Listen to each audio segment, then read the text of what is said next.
Good evening and welcome to a night of Evansville Otters baseball, working remotely at Bosse Field. Jordan Fisher alongside me, Preston Leinenbach. We're getting ready to go for game number one between the Evansville Otters and the Southern Illinois Miners, the final time that these two teams will meet in the regular season as the Otters come in. Winners of their last three series, they just took 2 games out of 3 against the Gateway Grizzlies at Gateway. Their most recent result on Sunday, a 15-1 defeat of the Otters over the Miners, and the Otters ended up having all kinds of fireworks that night. 6 total home runs from the Otters offense, and that's including 2 from Frontier League Player of the Week, Jeffrey Baez.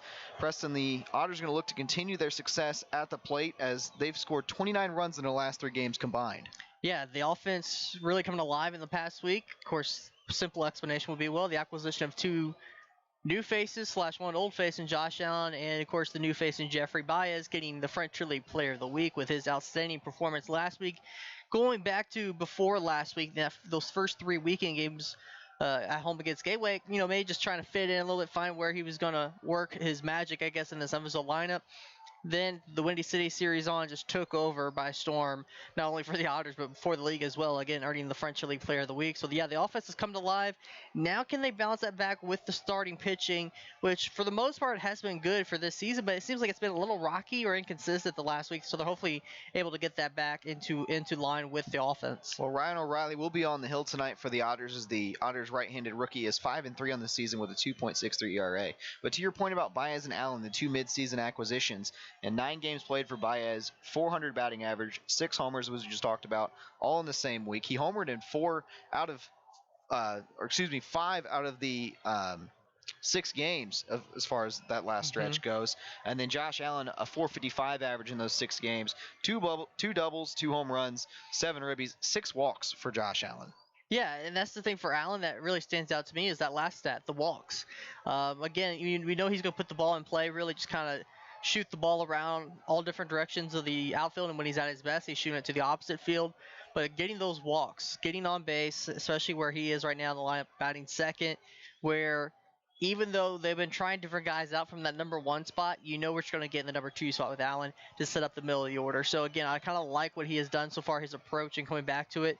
And for him, it's kind of starting like over the first day of school where a lot of these guys he's not played with before. It's not like going back to 2017 where he had played with familiar faces. This is a new team for him, so therefore he kind of has to see how this team plays. It might be with a little bit of a different style, but he's been able to kind of insert himself into the lineup in the way he plays. Well, the last time Evansville visited Southern Illinois was back in the middle of August, 17th, 18th, and 19th. It was a sweep at the hand of the Miners.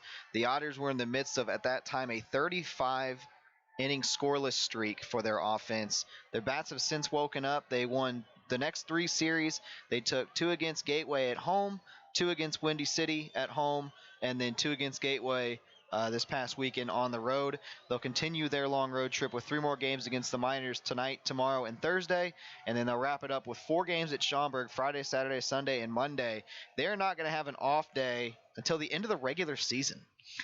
Yeah, it's going to be kind of a long road for the rest of the way, where, again, reminder for our fans, next Monday, it's Labor Day, so therefore it's kind of a special holiday game for the Otters. They'll be on the road at Schaumburg, a 1 o'clock start, so at least they'll be able to hopefully get the win, get the game done, and be able to have a good enough road back to Evansville, get here early enough, not in the middle of the night like they are for most of the road trips. But yeah, no more Mondays off until after the regular season on that on September 13th, I guess the date would be. Quickly looking at the West Division standings, the Otters hold the top spot, 50-33, the best record in the Frontier League, but hot on their trail, the Florence Yalls staying at 48-34, just a game and a half back. Of course, Evansville does own that tiebreaker. And then Southern Illinois Miners, they're 47-37, just 3.5 back of the Otters. So a very big 3-game set coming up here for Evansville and Southern Illinois. We are just a few minutes away from the first pitch of this ball game. We'll go ahead and take a quick break. We'll come back with the starting lineups and first pitch from Rent One Park in Marion, Illinois. Jordan Fisher alongside me, Preston Leinenbach on the Otters Digital Network. We love our kids and want them to be healthy. After all, a healthy child can make for a happy child. That's why Anthem Blue Cross and Blue Shield offers health insurance for children up to age 18 at low or no cost. From doctor visits to dental care, Anthem is here to put resources at your fingertips and simple solutions within your reach. And that is something to smile about. Call 1-800-403-0864 to enroll today. To learn more, visit anthem.com/inmedicaid. Getting ready and keeping fit for baseball season is hard work. That's why you'll find Evan at Bob's Gym.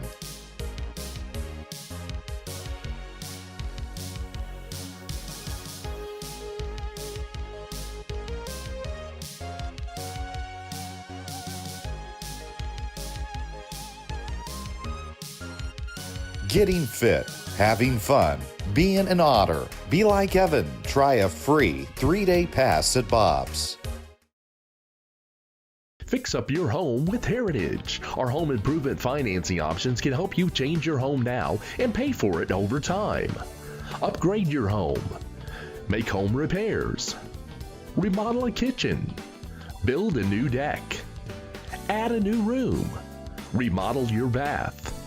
Update appliances. Whether it's a small weekend project or a large renovation, Heritage Federal Credit Union can help you finance your improvements today. Fix up your home with Heritage. Before you danced the first dance.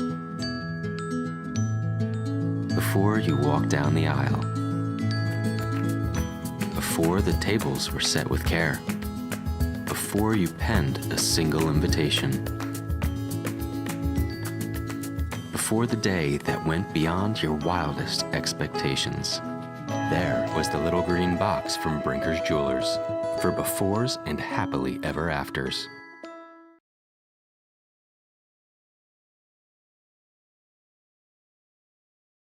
If you're looking for a liquor store in Evansville, look no further than Liquor Locker. The Liquor Locker has the best selection at the best prices, including the largest craft beer and bourbon selection in the area. Our friendly and knowledgeable staff will help you find the beer, wine, and liquor you need for any occasion. And check out the fine selection of cigars at all Liquor Locker stores. Liquor Locker is now open Sundays 12 to 8 p.m. and offers citywide delivery. Visit one of our 10 conveniently located stores in the Evansville area today. There is always something for everyone at the Liquor Locker.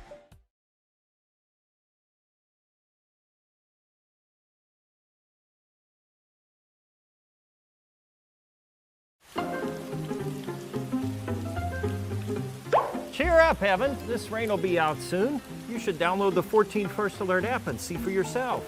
You can see what's coming up to 7 days in advance, or you can break it down hour by hour. Check out live radar so you can see what's happening in real time. And you can watch 14 News live directly from the app. See, there's nothing to worry about. Stay in the game with the 14 First Alert app.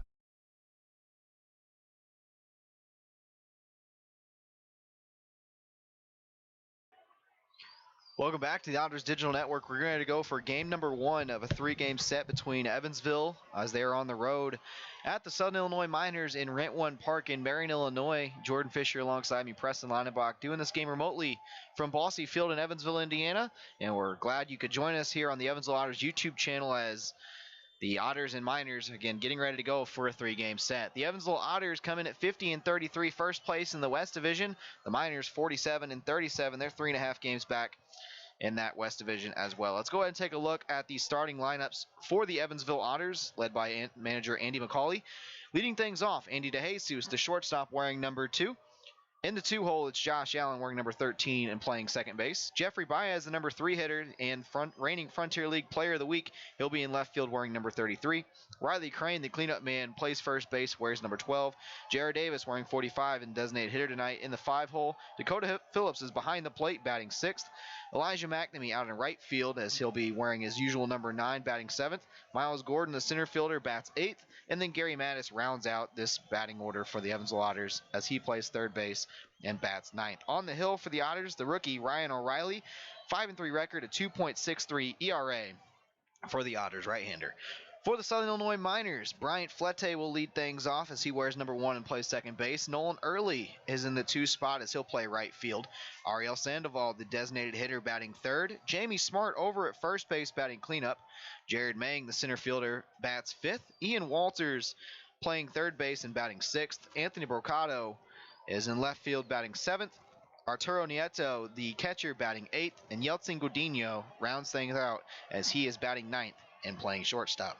On the hill for the Miners, it's Zach Westcott, 11-3 on the season, a 3.18 ERA, as the Otters offense is going to be tested against the strong right-handed pitching for the Southern Illinois Miners. Again, last time Evansville was in Marion, it was a 3-game sweep. The first game 2-0, second game 3-0, third game 4-0. As again, the Otters were in the midst of a 35-inning scoreless streak, or what ended up being a 35-inning scoreless streak when it was all said and done. And the Otters looking for different fortunes with this big 3-game series coming up. Again, the Otters just leading the division by a game and a half over Florence and 3.5 over Southern Illinois. But again, we talked about it earlier in the pregame. The Otters have been red hot from the plate offensively here recently. Yeah, really. I mean, just really great offensively all around. We saw in last week with the homestand, or the end of that homestand with the road series at Gateway, a mix of obviously the power and the slugging, but a mix of the small ball with just the sacrifices, just getting the ball in play and taking advantage of the walks, especially against Gateway, getting the bases loaded, coming around to score, and then some. So yeah, overall the pieces seem like they're starting to come together for this team. Well, we finally got the stream to pop up for us, as again, we are doing this game remotely, so we're kind of at the mercy of when Southern Illinois starts their stream for us to actually get this game going. But one player I want to highlight here recently, Andy DeJesus has really surged as the Otters leadoff man. He's now batting .310 this season, 15 doubles, 3 home runs, including 1 on Sunday night against the Gateway Grizzlies, as he started the game off with a bang with that leadoff home run. He also has drawn 20 walks and been hit by 1 pitch. So Andy DeJesus has been a great player for the Otters here recently, and we kind of talked about it the last time when we were doing this game from Jevin's apartment, our very first remote broadcast of the year, actually, when they were in Southern Illinois. We saw DeJesus get on and thought that he might have a chance to create some trouble, but the Miners avoided it. I think it would be key tonight to get to Zach Westcott early and often. Yes, that's the key, because last time they faced him, Westcott just got into a big rhythm and was cruising on the mound that they just couldn't break him out of that rhythm. And so if Evansville can strike early in the first, second inning, I think that'd be huge for them, which is something that they have done in the last few games against Gateway, which for the first 2 games against Gateway, when it was a 1-run difference in those final results, Gateway seemed to always have an answer for when the Otters scored. Sunday, obviously not so much when it was 15-1 difference.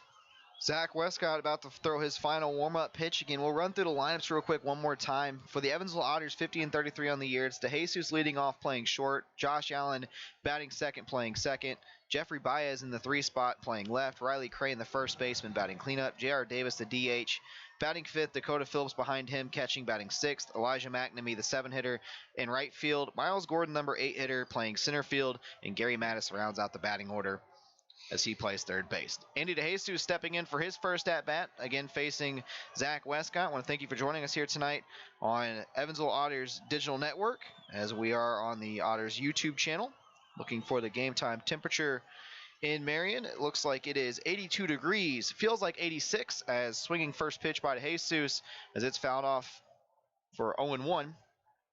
Start time 7:10. And I guess the way you could look at it, obviously if you're Evansville, you're hoping to win the series, if not sweep the Miners. But as you mentioned, obviously the eyes are on Florence, and as they take on the Windy City Thunderbolts starting this evening on the road, no matter what happens, if it's the worst of worst, as we saw a couple weeks ago, the Miners will still be a half game behind Evansville by the end of the series. As you mentioned. But however, you still got to obviously do your due diligence if you're the Otters, because Florence is a little bit less than that. 0-2, high fastball swung on a miss by Andy DeJesus as he starts it off with a strikeout, as that's the first out of the ballgame. And you mentioned Florence playing Windy City. That is one to keep an eye on. Again, the Otters own the tiebreaker with the Florence Y'alls, and so we'll see if that ends up holding as far as that goes. And don't be surprised if Windy City gives Florence a good battle, because Windy City's kind of had a weird season where they seem to play well against the really good teams, and then the teams they should beat, they just fall flat. So it's kind of strange how their season has gone. So don't be shocked if that series is a little bit more competitive than expected. Josh Allen steps in for his first at-bat as he watches a fastball for strike one. The 0-1 coming home now to the Otters' second baseman as he watches outside for a ball. He homered in Sunday's win over Gateway. He was one of 5 Otters to homer, 6 total homers on the day for the Evansville Otters. As the 1-1 fouled back, it's now 1-2. We went through his stats earlier as he's batting .455 since returning to Evansville. Miners wearing their black tops, white pants, black hat. As Westcott working from the windup, he delivers the 1-2. Allen fouls it off again, so we'll do it again. Otters wearing their blue tops with the gray pants, as they are the away team. The 1-2. Outside for ball 2. Tonight's umpiring crew in Marion, Illinois. Behind home plate, Tom Swoboda. Preston Childers at first base. Danny Walker is the third base umpire. 2-2 outside. Now it's a called third strike. Allen thought it was off the plate, thought he was going to get it, but a delayed strike call. That's 2 strikeouts to begin this game for Zach Westcott. It was about the same spot as the previous pitch. And he said it kind of took a moment for the umpire to get into his strikeout motion, but Westcott knew it right away. So we've seen with his first 2 strikeouts, he quickly turns around, puts his back to the umpire, and goes to the back of the mound and kind of stands there. But now steps in the reigning Frontier League Player of the Week, Jeffrey Baez. Went 13 for 28 at the plate this past week against Windy City and Gateways. He swings first pitch, and a sliding catch effort is made by Brocato. So 1 pitch, 1 out as the Otters go quietly in the first half of the inning. So we'll head to the bottom half of the first, where Ryan O'Reilly will face the top 3 hitters for Southern Illinois, Flete, Early, Sandoval. When we come back, it's scoreless on the Otters Digital Network. Welcome to a place that feels like home. A place that cares about all of you. Built to help you grow in more ways than you can possibly imagine.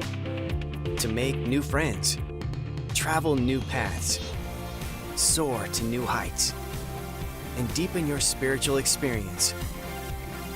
Welcome to Oakland City University.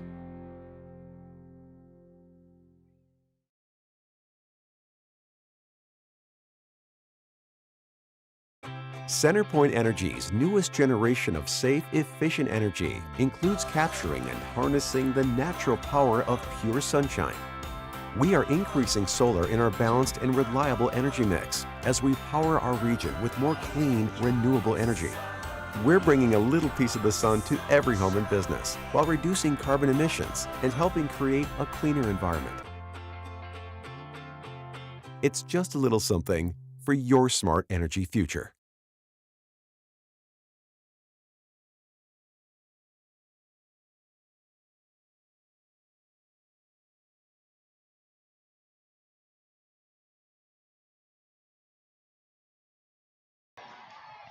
Bottom half of the first inning as the Otters went 3 up, 3 down in the top half. Ryan O'Reilly on the mound getting his warm-up pitches in. As once again, we'll go through the Southern Illinois Miners lineup. Bryant Flete leading things off. Nolan Early batting second. Ariel Sandoval batting third. Jamie Smart, the cleanup hitter. Jared Mang batting fifth. Ian Walters in the sixth hole. Anthony Brocato batting seventh. Arturo Nieto batting eighth. And Yeltsin Godinho, the number 9 hitter for the Miners, as Ryan O'Reilly will try to get off to a good start of his own. Westcott struck out the first 2 batters. DeJesus swinging, Allen looking, and then got Baez to swing out or fly out on the first pitch in his at-bat. We'll see if Ryan O'Reilly can get off to an equally quick start. Bryant Flete moving into the batter's box as he will be batting from the left-hand side.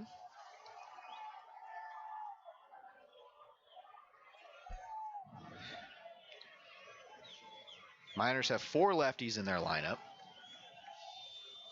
As the windup and the delivery, first pitch low for ball 1 to Flete. O'Reilly on the season, a 5-3 record, 2.63 ERA, making his 11th start for the Evansville Otters. 58 strikeouts to 25 walks, the 1-0. It's 2-0. Last time out, had a nice respectable outing against Windy City, bounced back well after his previous start, which was at Southern Illinois, where he didn't even make it out of the 3rd inning. So for him, going back to Riverwind Park, he's hoping to kind of turn the tides from that last start he had against the Miners. And gave up 8 hits and 4 runs. 2-0 swung on as it's flown into deep center field. Miles Gordon moving back as he has it on the run on the track. A good catch from Gordon, as that is the first out of the inning and allows us to set the Otters defensively. As in left field, it's Jeffrey Baez, Gordon the center fielder, Elijah McNamee out and right. Gary Mattis at the hot corner to Jesus holding down the shortstop spot. Josh Allen over there at second base.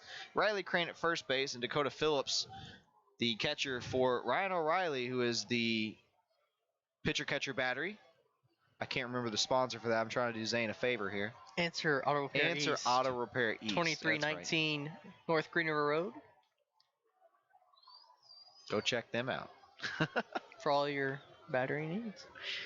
O'Reilly winds and fires his first pitch to early, swung on line to right field as it is right at McNamee, but he dropped it. It was a little bit above his head. Pretty sure that'll go as a base hit for Nolan Early. That ball was smoked. It might be an error, though. It was certainly playable, even though it was hit on a rope. And they called an E9. So that brings in Ariel Sandoval. The designated hitter tonight also plays the outfield on occasion.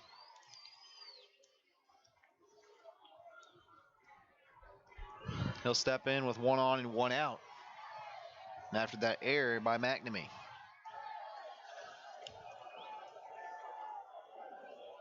Early on the season, a .314 batting average, or excuse me, we're past him now. Oops. Sandoval, a .350 batting average, as he leads the team in batting average. Swinging first pitch. This one floated out to McNamee as he settles underneath of it for out number 2.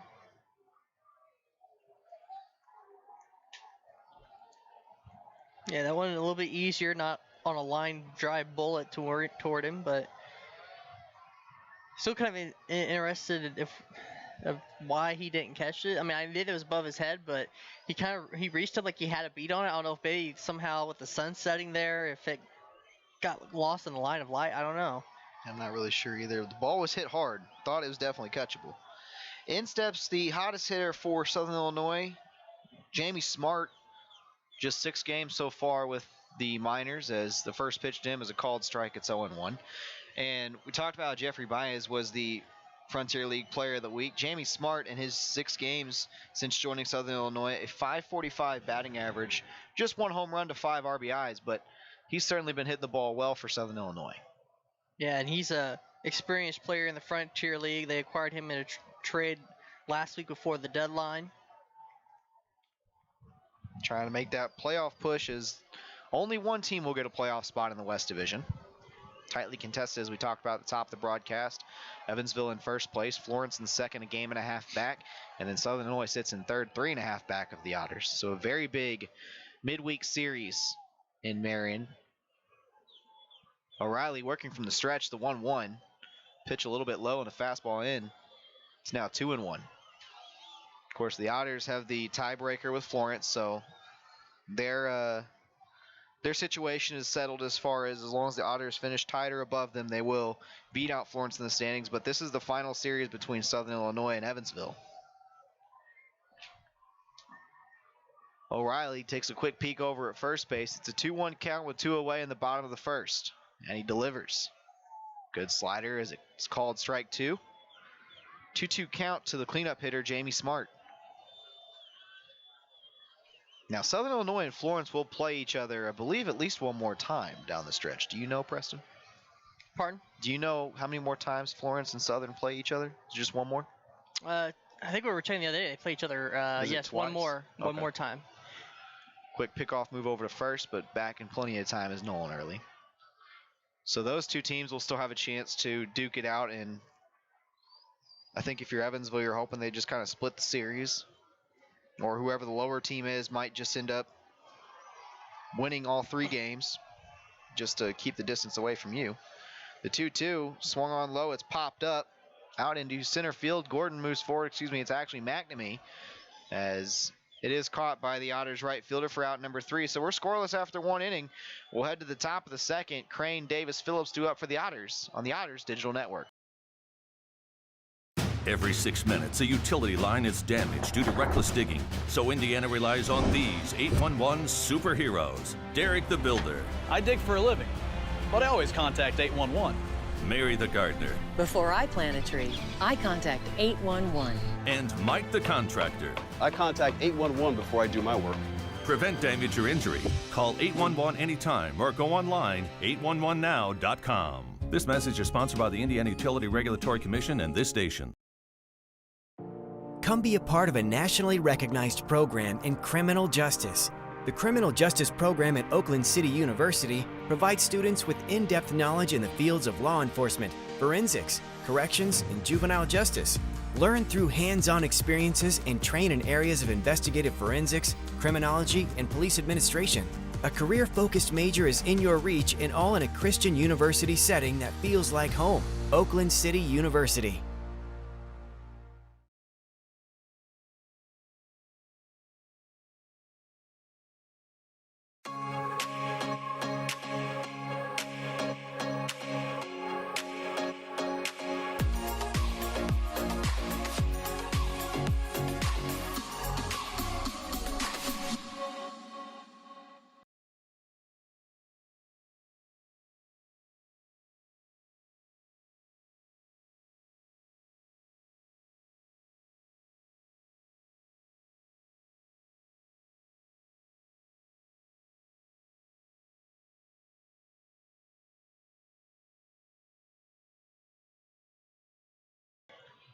We're heading to the top of the second inning as the Otters are going to look to fare better than they did in the top half of the first. They went 3 up, 3 down in that inning, as it'll be Crane, Davis, and Phillips due up for Evansville, as Riley Crane will be leading things off. He steps into the box. A 285 average on the year, 16 home runs, to also 20 doubles, but leads the league with 70 RBI on the year. Tied for third in home runs in the Frontier League, as the first pitch is a breaking ball below the zone. It's 1-0. In a way, even though Riley Crane has obviously had an awesome season, he kind of does it in a quiet manner. Like, you don't realize how good his numbers stack up with the rest of the league, or in terms of the single season marks in Otters history. It's a 2-0 count to Riley Crane as he waves the bat over his shoulder, batting from the left side. As he swings this one, fouls it off. It's 2-1.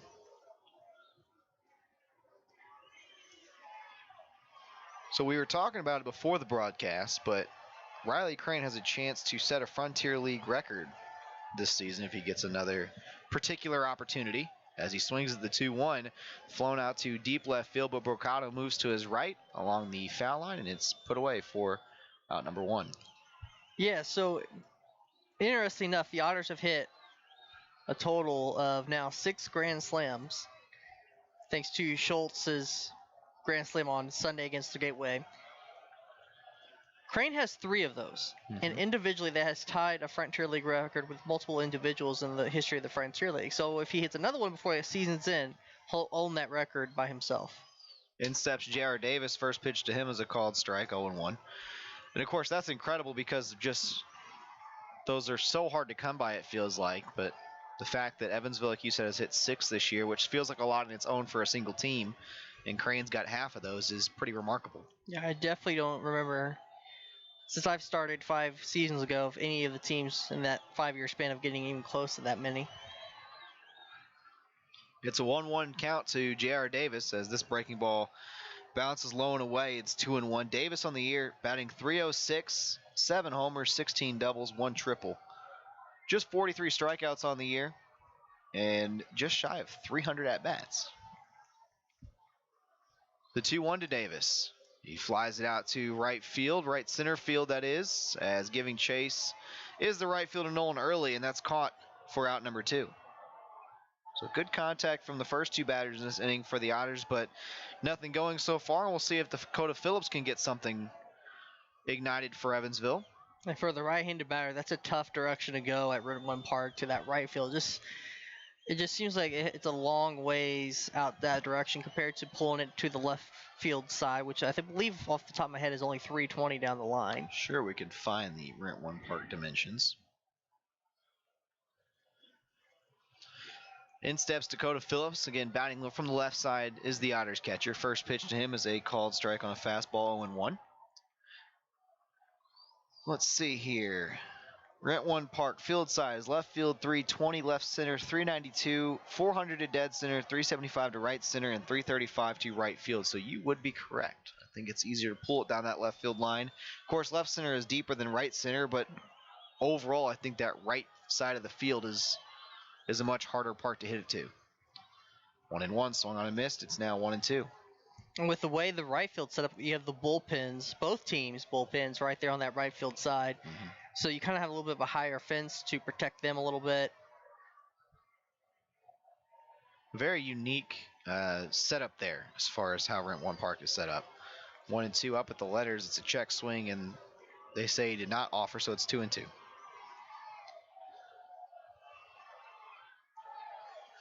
But I think the burning question in all of our fans' minds as they listen tonight, did you go get your ice cream on Sunday night? I did. I actually did. So I ended up going to GD Ritzy's as the 2-2 swung on a miss. We'll pick that story when we come back, if people really care to hear about it. The Otters go 3 up, 3 down for the second consecutive inning, 2 flyouts and a strikeout. As we head to the bottom half of the second, it'll be Mang, Walters, Brocata, 2 up for the Miners. It's scoreless from Rent One Park on the Otters Digital Network. We love our kids and want them to be healthy. After all, a healthy child can make for a happy child. That's why Anthem Blue Cross and Blue Shield offers health insurance for children up to age 18 at low or no cost. From doctor visits to dental care, Anthem is here to put resources at your fingertips and simple solutions within your reach. And that is something to smile about. Call 1-800-403-0864 to enroll today. To learn more, visit anthem.com/inmedicaid.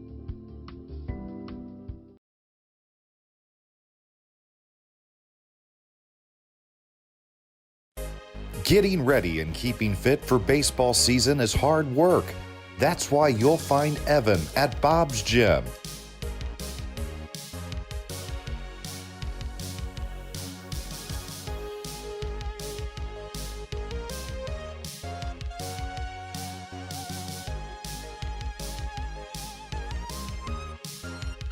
Getting fit, having fun, being an Otter. Be like Evan. Try a free 3-day pass at Bob's.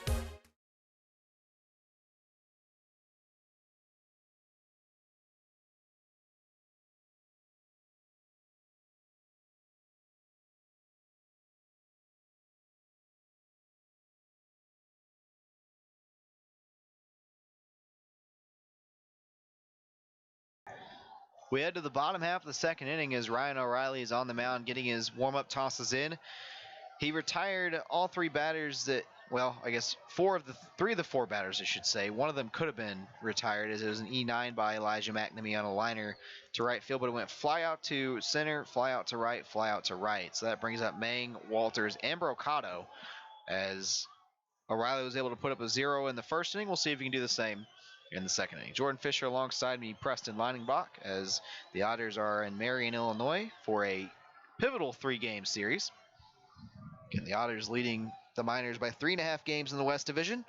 A chance to win the tiebreaker for Evansville if they can win the series against Southern Illinois between now and Thursday. First pitch to Jared Mang is a ball high. It's 1-0. Before we went to break, Preston asked if I got my ice cream. I did get my ice cream. I went to GD Ritzy's and got an Oreo milkshake. That's the right choice right there. Good choice for sure. The 1-0 is swung on a miss. It's 1-1. It's between that and the cookie dough. I could not decide. But I feel like I made a good decision because I enjoyed it. And we're assuming that Jevin got his, considering he also left when we did the other night. So the 1-1 bounced well outside. It's now 2-1. I'm just curious if Zane ended up getting ice cream or if you ended up getting ice cream. No, we hit Kipley's. Oh, okay. Did you get Dippin' Dots there? No. No. But we got plenty of food to eat that night, and we ordered extra to take home for our lunch the next day. Hey, there's nothing wrong with that at all. O'Reilly has his sign, the 2-1 in the winding delivery as it swung on a fastball, runs up and in. It's now 2-2. It was a good pitch. Ball really tied up Jared Mang.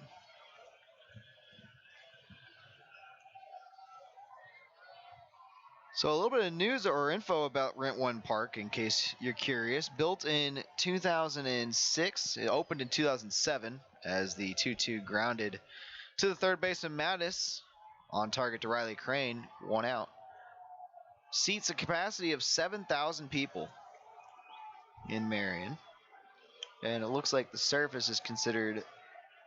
Is it Sportex? Do you know Sport EXE? Sportex turf. It's a fine ballpark. Been there a couple times back in 2016. So they're built for the inaugural season of the Miners, specifically for the Miners. Of course, they host other events as well, just as the Otters do at Bosse Field. First pitch to Miners third baseman Ian Walters in there for strike one. Of course, it would be a few years before they brought home their first Frontier League championship. Looks like it also hosts the Canadian Wild, which is a professional women's softball team, as a liner to Josh Allen and a leaping grab for the Otters second baseman, 2 away.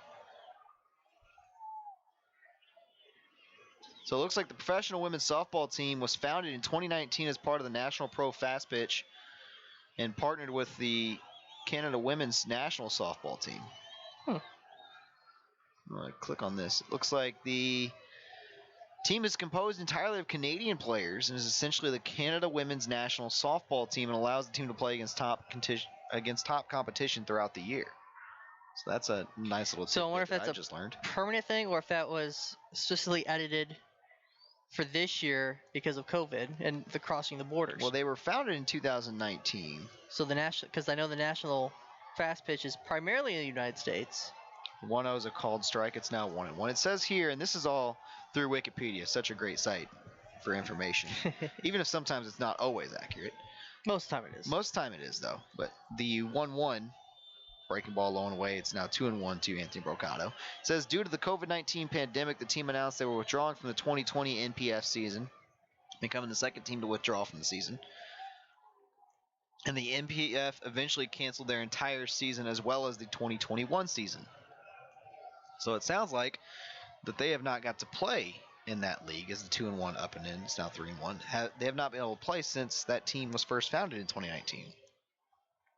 Yeah, speaking of softball, earlier this year in July, Bossfield hosted the USSSA Pride and a couple of matchups against Team Florida in the softball games at Bossfield.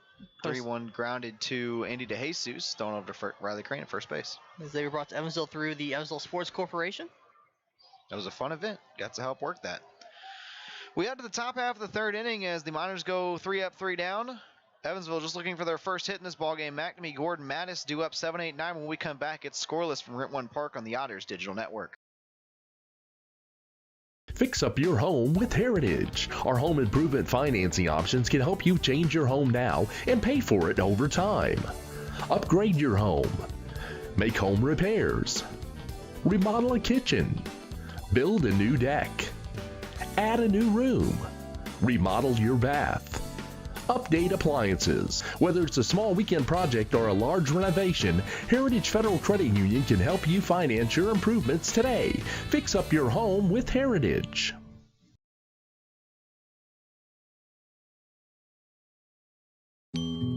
Before you danced the first dance.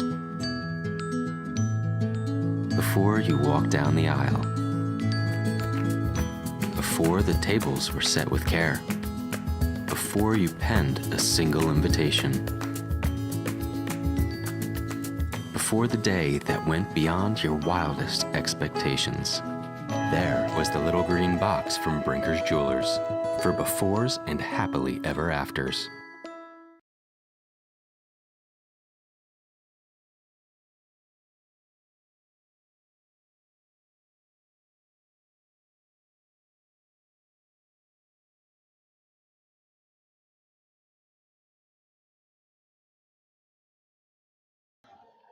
McNamee, Gordon, Mattis due up for the Evansville Otters.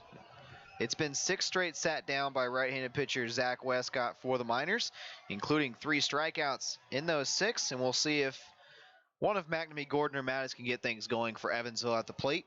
Last time they were in Southern Illinois, they didn't score a single run in those 3 games. So far through 2 innings, it's scoreless. In Marion, Elijah McNamee, the right fielder, digs in for his first at-bat of the evening, and we'll see if he can get something started. Mac hitting .310 on the season, 12 doubles, 2 triples, 7 home runs for the Mississippi State product. As Westcott has his sign, he winds and fires. First pitch swinging is a foul ball. It's 0-1. Kind of brought the fact how the Miners, it took them, I believe it ended up being 2012 when they won their championship. When they opened in 2007. Not many teams are able to win a championship at any level in their inaugural season at a stadium. Only a couple come to mind for me, and I'm sure there's more, but I know in 2006, that was the Cardinals' first year in the new Busch Stadium. They won it. And I believe when the Yankees won in 2009, that was the first year in the new Yankee Stadium. I do believe you're correct. I'd have to double check that, but I think you're right. 1-1 called strike on the outside part of the plate. McNamee doesn't like it, but it's 1-2. Yeah, no, I think you're right. I do think in 2009 when they won that World Series, I do think that was the first year of new Yankee Stadium. It sounds right, at least. It was around that same time frame when they opened it. The 1-2 to McNamee as he fouls it off down the right field line. That gets out of play. It's still 1-2. Because they hosted the All-Star game, I think, in 2008, which would have been the final year at the old Yankee Stadium, which featured, of course, the just terrific home run derby by Josh Hamilton. Yes, one of the all-time performances. An appearance in the All-Star game by George Sherrill, the former Evansville Otter. I did not know that. There you go. The more you know. Still battling for McNamee as he flies another one down the right field line, but foul. Still 1-2. Eventually, we may take the scenic route, but eventually we connect all the dots. Hey, you got to sometimes. Sometimes it's better to take that scenic route. The 1-2 to McNamee. Swung on and missed. A fourth strikeout for Westcott as Mac goes down swinging. One away. This was something the Otters struggled with in their last trip to Marion. Lots of strikeouts, lots of weak contact. And really, you have to give credit to that Miners pitching staff. They saw Westcott last time. They saw Cunningham last time. Two of the better pitchers in this Miners rotation. First pitch to Miles Gordon as he'll try to get something started, batting in the 8th spot. Watches a fastball at the knees, 0-1. Yeah, McNamee just... He's been able to get his walks, but overall, in terms of making contact, kind of in a little bit of a funk right now. Kind of similar, I would say, in a way that Dakota Phillips kind of went through as well. I thought Riley Crane kind of went through a little bit of a slump the last month, everybody, too, but long baseball season, everybody's going to have their highs and lows. Yeah, it happens. The important part is to stay level. We saw at one point in the year, McNamee was hitting leadoff for the number 2 spot. Saw him bat 4 and 5 as well. 0-2 low inside to Gordon. It's 1-2. Miles Gordon, the Otters center fielder, batting just .257 on the year. Does have 15 doubles, though. As the 1-2. It's a little chopper to the right side. Fletze watches it bounce a couple times, fields it, and fires over to first base. 2 away. But to your point, it's a long baseball season. Even though it's only 96 games compared to the affiliate levels and in the major league level, obviously 162, it's still a long season. Now, how many games do you know they play like in the AAA and AA level? Do you know? Is it like 110? 110, I believe. Well, if I remember, when Lucas Corley left the Otters after 2017 and went to the Tennessee Smokies, which is AA, for the Chicago Cubs, I believe he said they had close to 120 games. Okay, so about 30 more games. It's a 1-1 count to Gary Mattis as the number 9 hitter. Trying to get something started with 2 outs as he pops this one up behind home plate, and that is not playable. Now 1-2. Of course, when we talk about this, we're not including like low A, the short season, which basically lasts almost as long as the Summer Collegiate League. But remember, for minor league baseball, they normally start like right on May 1st, basically a month after the major league start. For Frontier League, normally it's toward the mid to late May. And of course, for the Frontier League, normally every Monday is a day off as well. Of course, this year there was no All-Star break in the Frontier League. 1-2 fouled off as Mattis stays alive. Yeah, that was a different change to the Frontier League this year without having that All-Star game. Still got the break, but no game.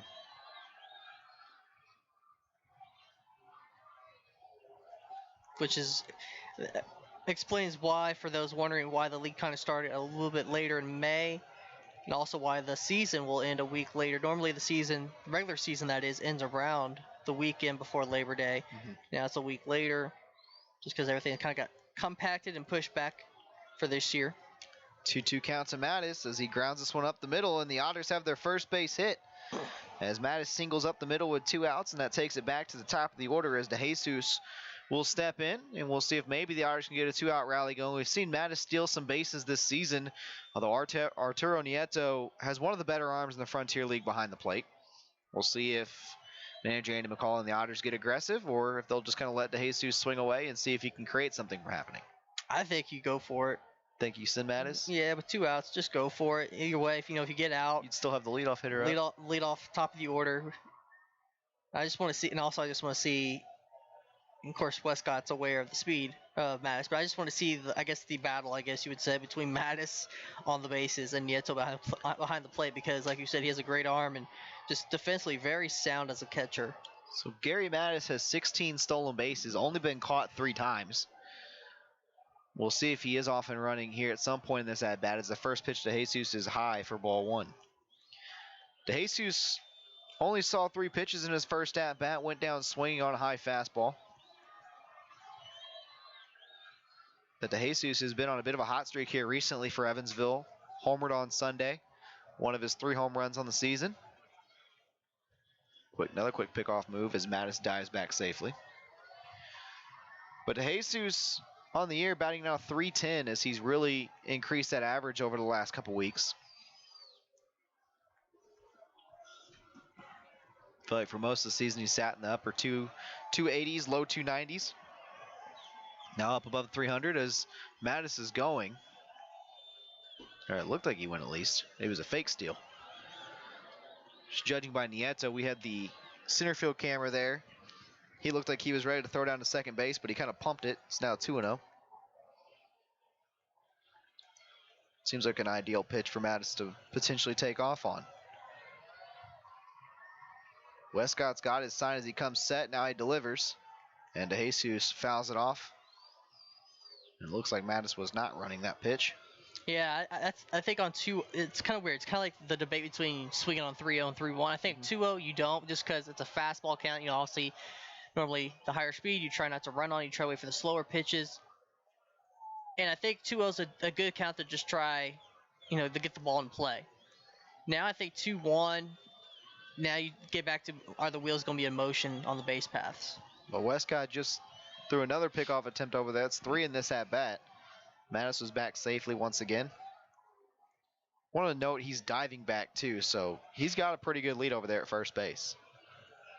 The 2-1 as DeJesus fouls it off. You can see Mattis did go on that last pitch. I will say, I get kind of annoyed when pitchers continually pick off, but this is one of my favorite little mini games of baseball. That you got a fast runner at first. Pitcher doesn't want him to steal, so he's trying to keep him honest. But then you have a guy like Nieto behind the plate with such a strong arm. You want to see him go and get challenged. Unless it's a throwback to second, because that really annoyed Jevin the other day. Yeah, this is true. Which, funny enough, Madison ended up stealing third later on in that bat. 2-2 up and in as DeJesus falls out of the way. It's now a full count. So Mattis will without a doubt be moving on this pitch. So now all the attention goes between home and the mound. Obviously, we're only working with the center field camera right now.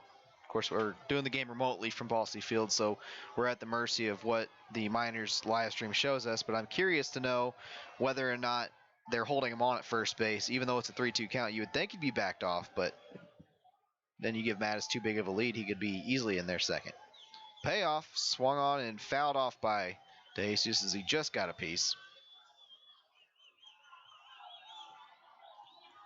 So the count stays at 3-2. That might have got a piece. Here, the umpire, the catcher is. Nieto looked like he had some sort of discomfort after he got up. And now he's going out to the mound to talk to Westcott. Again, not really sure if it hit him, but the umpire did get out of that picture pretty quickly too.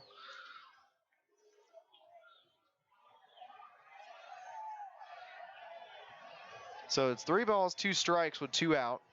Gary Mattis over at first base. He singled up the middle to get the Evansville Otters first base hit of the night. And DeJesus trying to find a way aboard and continue the 2-out rally to Josh Allen, who has been on fire since he's arrived back with the Evansville Otters.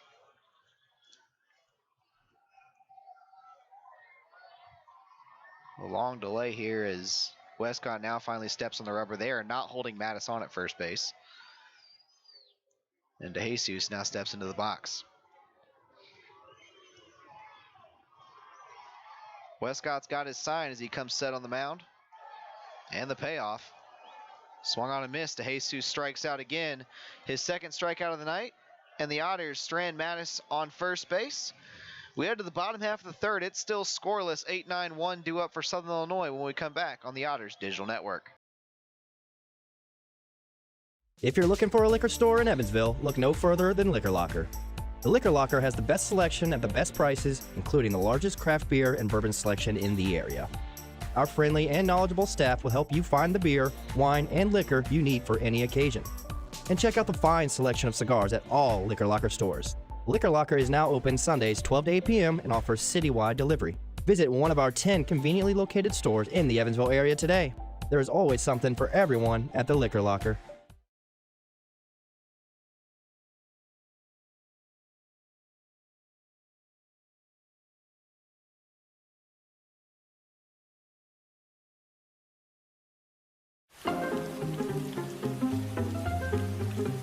Cheer up, Evan. This rain will be out soon.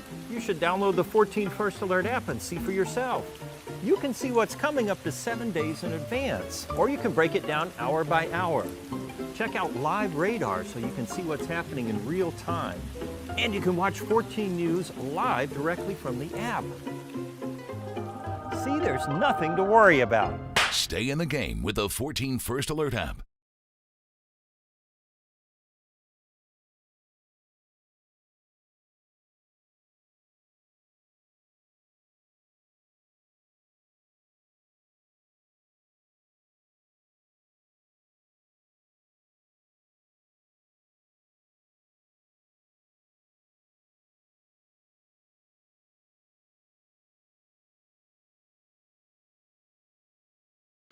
We head to the bottom of the third as Ryan O'Reilly set to throw his final warm-up pitch of the warm-up period. 8-9-1 due up for the Miners. Arturo Nieto, Yeltsin Gudino, then back to the top of the order for Bryant Flete.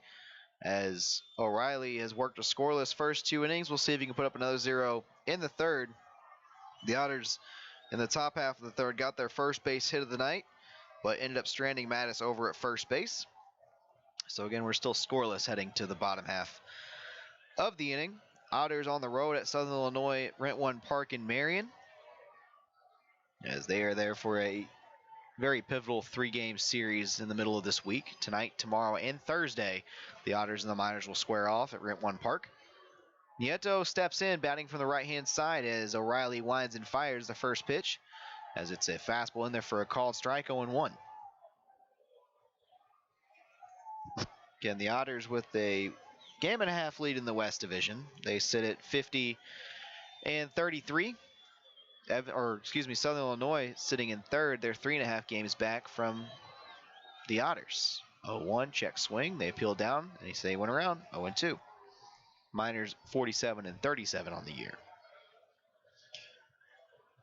Series obviously very important due to the closeness of the two teams in the standings, but also looming as the tiebreaker. As the 0-2 delivery is a slider low and away, it's 1-2. Which I believe as it currently stands, I think, does Evansville lead it 8 games to 7? Yes, 8-7. So still a tiebreaker on the line. Very much alive for both teams. The 1-2 is flown out to right center field. Giving chase is McNamee as he moves to his right and he catches it. Out number 1. And for those of you who followed us on social media, yesterday I gave you a magic number update. Technically, it's at 13 games based on the calculation that, again, that Florence is missing a game on their schedule because of that cancellation back in a couple weeks ago in New Jersey. Officially, we can't say that that's not going to be made up yet. So it's technically a postponement. Right. Not likely to be made up. Right. That's the assumption anyway, that it will not be made up. So it really could be looked at less than 13, but as of the official calculation, on a technicality, again, it's 13. First pitch to the number 9 hitter, Yeltsin Gudino, is a called strike. 0-1. Because even though Florence themselves may say that it's not going to be made up, You never know. It's we won't say anything until the season's officially over and we have our final results, I guess. The 0-1 low and away 1-1. Because I wonder if there'd be a situation where if Florence was somehow, I don't know, a half game up on Evansville, if they could get that game scheduled. Well, no, they'd have to be a game up, wouldn't they? The 1-1 flown to right field as McNamee gives chase, and it's going to bounce in front of him and go down into foul territory. A long single for Yeltsin Gudino. I would see it be more of a matter of if they're behind the Otters by a game or less. Right, but I'm factoring in that tiebreaker too. Because if they're only up a half a game, then wouldn't Evansville still own the tiebreaker, technically, because of that game differential? That is true, yep. Of the head-to-head, so. In steps Bryant Flete. That's not a scenario we really want to come across. Because then it gets really complicated. If they are ahead of Evansville, they're like, hey, we don't want to play it. Yeah. Evansville's going to be like, no, we want you to play it, but really, Evansville wouldn't really have a say in it. Right. So Flete steps in. He flew out to center field his first at-bat. As Gudino stands at first base with a one-out single, and it's a called strike to the Miners' second baseman. So both the number 9 hitters getting the first hit of the night for each side. As if Brandon is listening, there goes the no-no, as he always says. I mean, all the races besides, I guess, Schaumburg and the Central, they pretty well, it's not officially over in that division either, but it's going to be tough for any of the other teams like Windy City or Lake Erie to make a comeback in that division. But the other ones are all up for grabs still. The 0-1 misses low and away. It's 1-1. And to your point, the Atlantic Division is currently tied. Schaumburg, like you said, a 6-game lead over Lake Erie, 6.5 over Windy City. And then Sussex County only leads Washington by 1 game in the Northeast Division. We've already talked about the West Division. The 1-1, as... Was that a called pitch or not? It looked like he called time. He fouled it off. It looks like the screen shows 1-2. It is back to 1-1, so he did call time before the pitch because Flete just kind of stuck his bat out there to hit it. He didn't really swing at it. That's been a hot topic this year in the Frontier League, is granting that late time. We talked about it a little bit on Sunday.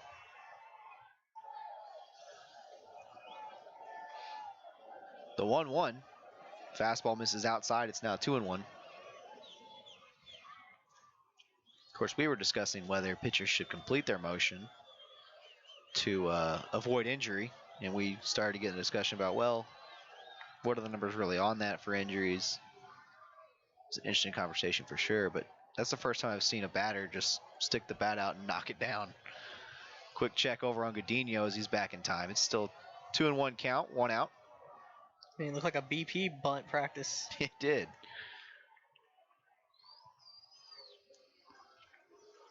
O'Reilly's got his sign. A quick look over at Gudino. Now he comes set. And the delivery. Breaking ball catches the backside of the plate. It's 2-2. Good backdoor slider there from Ryan O'Reilly.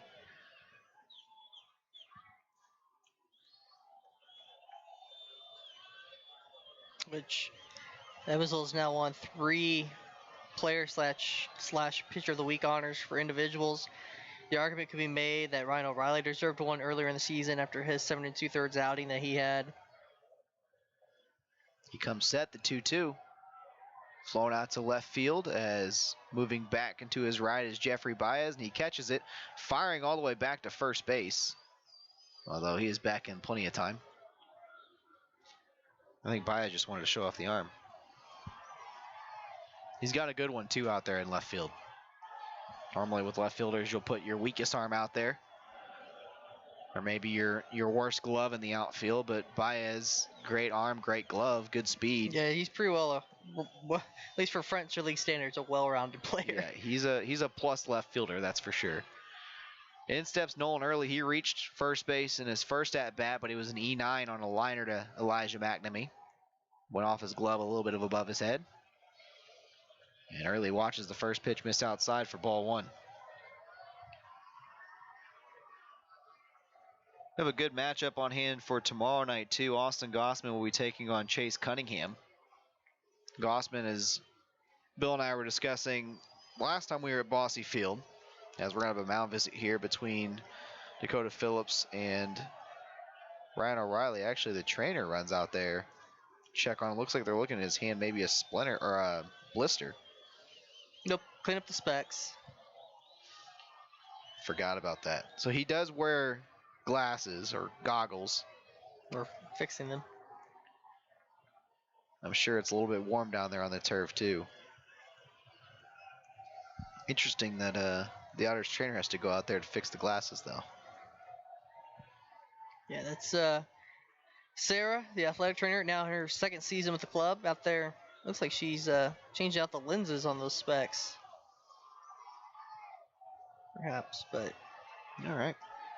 Well, we have the good matchup, like I said, between Gossman and Cunningham, and Bill and I were discussing it the last time I got to do a broadcast with him Thursday of last week. And Gossman has had a lot of tough luck this season. He won his first 2 outings. One was a relief appearance, one was a start. And since then, he has not had a win since that second appearance. And in fact, a lot of those have been no decisions. So he's pitched pretty well. He got roughed up a little bit when he last pitched. I believe he pitched against Southern Illinois in that stretch. And really his tough luck goes back to even his senior season at USI as well this past spring. But yeah, tough luck for him. Now last week a little bit of a rocky start. Didn't really have his best control and command on the mound. But you can't say, that's been the consistent issue with him. As the previous start he had 10 strikeouts for last week. So. Last time he got a win was all the way back on June 19th. He pitched 7 innings against Windy City, gave up 7 hits, 1 run. It was unearned. Struck out 7. But in his last few outings, he only went 3 1/3 against Windy City, gave up 8 runs, all earned on 5 hits. And then also got a no decision against Gateway. Then got the loss against Lake Erie where he gave up 3 runs and 6 hits. And then got a no decision and a no decision, 2 losses, a no decision, 2 losses, no decision. As O'Reilly throws 1 warm-up pitch and he's good after whatever's wrong with the specs. Looks like they taped it a little bit, so. We'll see if it can allow Ryan O'Reilly to get out of this inning. I feel like it was a movie had tape on the specs. What? It was I want to say Little Rascals, but I don't think that was right. I know what movie you're talking about. We can definitely research this in between innings. The 1-0 to early, low and away, it's now 2-0. Which for our fans, the train's going by here at Bossy Field. Can't see it, a little too dark now to see it, but we can hear it. So, for all our fans that come to Bossy Field, you all know we need the how Crazy that sounds. Train song. When the loud horn comes by. 3-0 now to Nolan Early as the 2-0 misses outside. I'm trying to do a Google search on this. I don't know exactly what to search for, but I think I know what you're talking about. It was from a movie, right? Yeah, it's a movie, something to do with like a nerd. Because usually the tape glasses are the nerdy look, The 3-0 called strike. It's now 3-1. For some reason, I want to say it's either Little Rascals or Sandlot, maybe.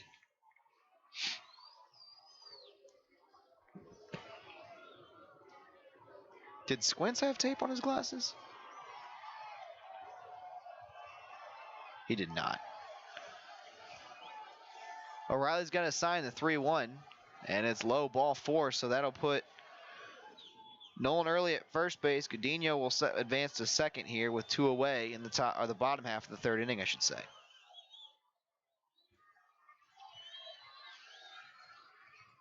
Yeah, I'm really curious.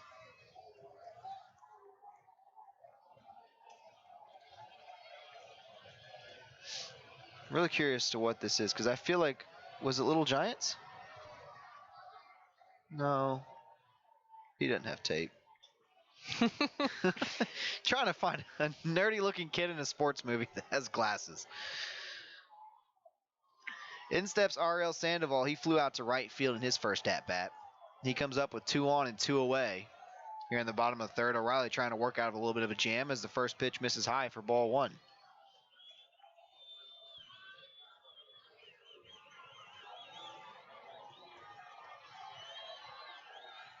I so wish I could remember this because I know exactly what you're talking about. Just can't put my tongue on it. Looking back to second at Gudinho, now the 1-0. And this one's popped up into left field. Baez charging in. DeJesus moving back, as it'll be DeJesus that catches it and puts it away for out number 3. So 2 runners reach base, 1 via the hit and the walk. The Miners strand 2. As we head to the top half of the 4th, we're still scoreless. 2, 3, 4 hitters due up for the Evansville Otters when we come back on the Otters Digital Network. Welcome to a place that feels like home. A place that cares about all of you. Built to help you grow in more ways than you could possibly imagine. To make new friends, travel new paths, soar to new heights, and deepen your spiritual experience. Welcome to Oakland City University.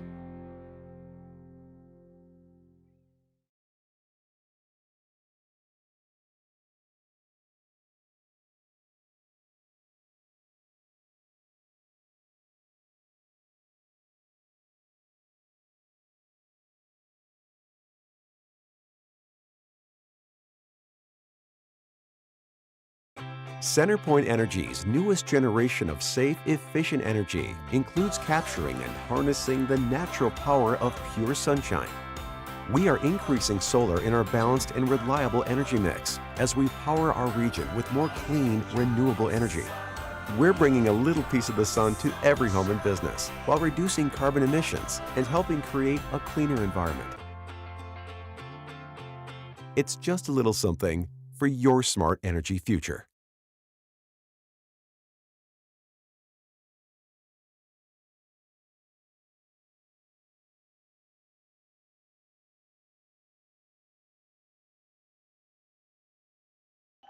We head to the top of the 4th. Josh Allen, Jeffrey Baez, Riley Crane due up for the Evansville Otters, as they do have 1 hit through the first 3 innings, but yet to get a run across, and we'll see if they can strike first here in this first game between the Evansville Otters and Southern Illinois Miners. Jordan Fisher alongside me, Preston Leinenbach, doing this game remotely from Bosse Field in Evansville, as the Otters are in Marion at Rent One Park.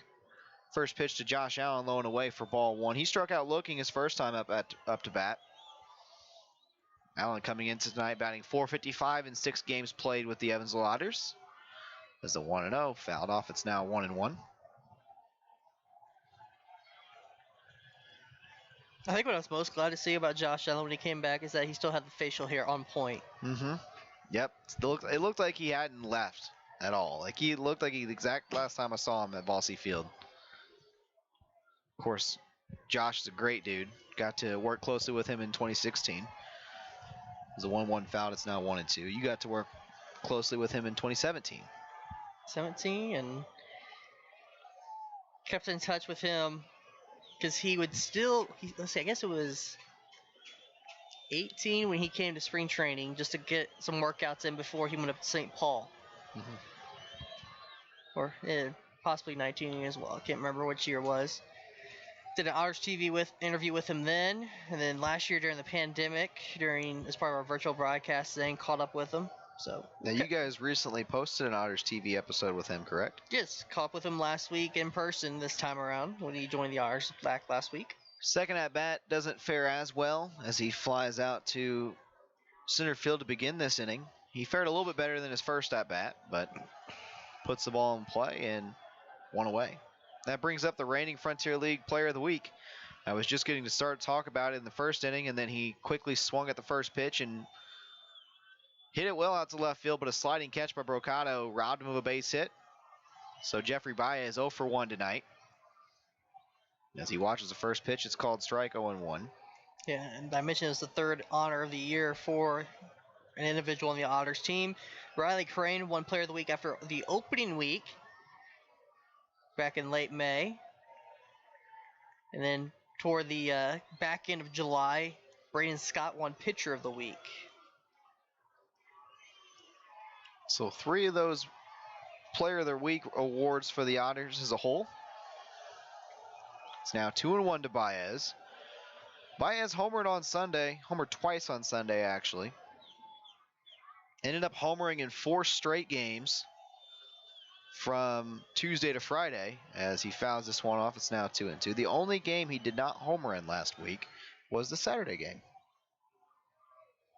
Which is shocking because you just look at the score in that game, you think, okay, about 6 runs, surely he would have had a home run in that game, which, if I remember right, he hit a ball, he tattooed one pretty well in that game. We just didn't have enough distance on that day. The 2-2 fouled off as he stays alive. It's now 2-2. The funny thing I thought about on Sunday was he hit a homer in his first 2 at-bats, I believe it was. And then he stepped up later in the game. The game was well in hand, and he batted left-handed. Ended up striking out, but he had an okay-looking swing. Had a good-looking swing. 2-2 lined out to left field once again. Brocato barely has to move. And I believe on one of the pitches in that bat, he lined foul. He did. And it looked like it was the first pitch of the at-bat. Rocket. And then he kept going for pitches low in the zone and pulling his head because he's not used to batting lefty, and swung right through him. Nothing wrong with having a little bit of fun in a game that's well in hand. As Baez did. His last at-bat, though, he came back up batting right-handed. So that left-hand at-bat only was a one at-bat thing. Always have it in the back pocket now, though. Oh, yeah. You never know when you need to break out the switch hitting ability. In steps Riley Crane as the first pitch is a called strike on 1. He flew out to left field his first at-bat. Hit it pretty well, but it was caught over by the foul line.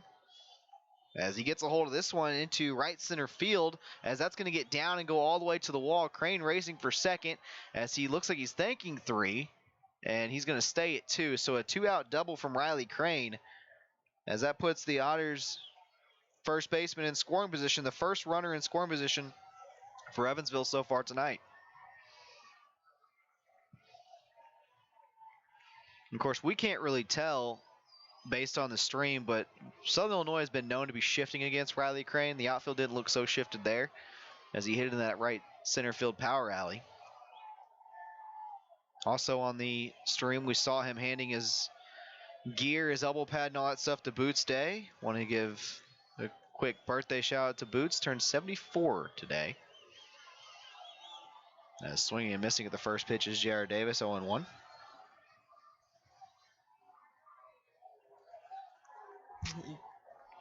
Talking about the shift, we've seen Riley Crane even lay down the bunt a few times to beat the shift. I'm glad he's learned how to do that, because there's a lot of major leaguers that have not. This is true. Some major leaguers I just think are hard-headed and don't want to do it. I think we're thinking about the same player. Yeah, 0-1 is bounced to the third baseman, Walters. He throws on the run. Retires Jared Davis in plenty of time, so the Otters strand Crane at second base, as that's the second runner they've left on base. We head to the bottom half of the fourth inning. It's still scoreless from Rent One Park on the Otters Digital Network. Every 6 minutes, a utility line is damaged due to reckless digging. So Indiana relies on these 811 superheroes. Derek the Builder. I dig for a living, but I always contact 811. Mary the Gardener. Before I plant a tree, I contact 811. And Mike the Contractor. I contact 811 before I do my work. Prevent damage or injury. Call 811 anytime or go online 811now.com. This message is sponsored by the Indiana Utility Regulatory Commission and this station.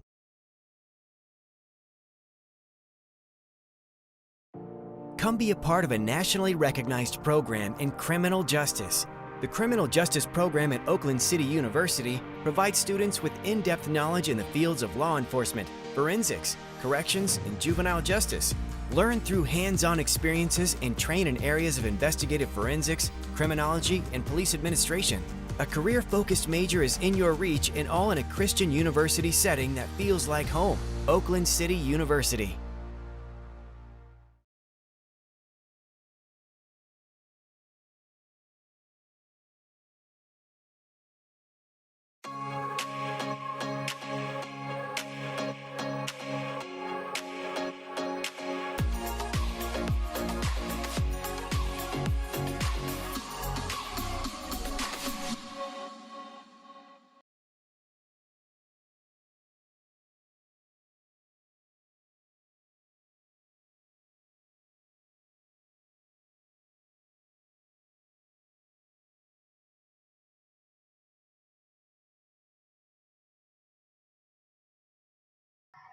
We're on to the bottom of the fourth inning here on the Otters Digital Network. Smart, Meng, and Walters due up for Southern Illinois.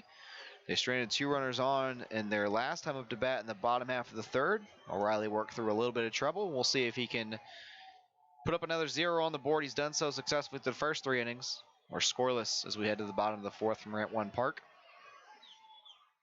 As O'Reilly, with the glasses taped and all, first pitch inside, misses 1-0.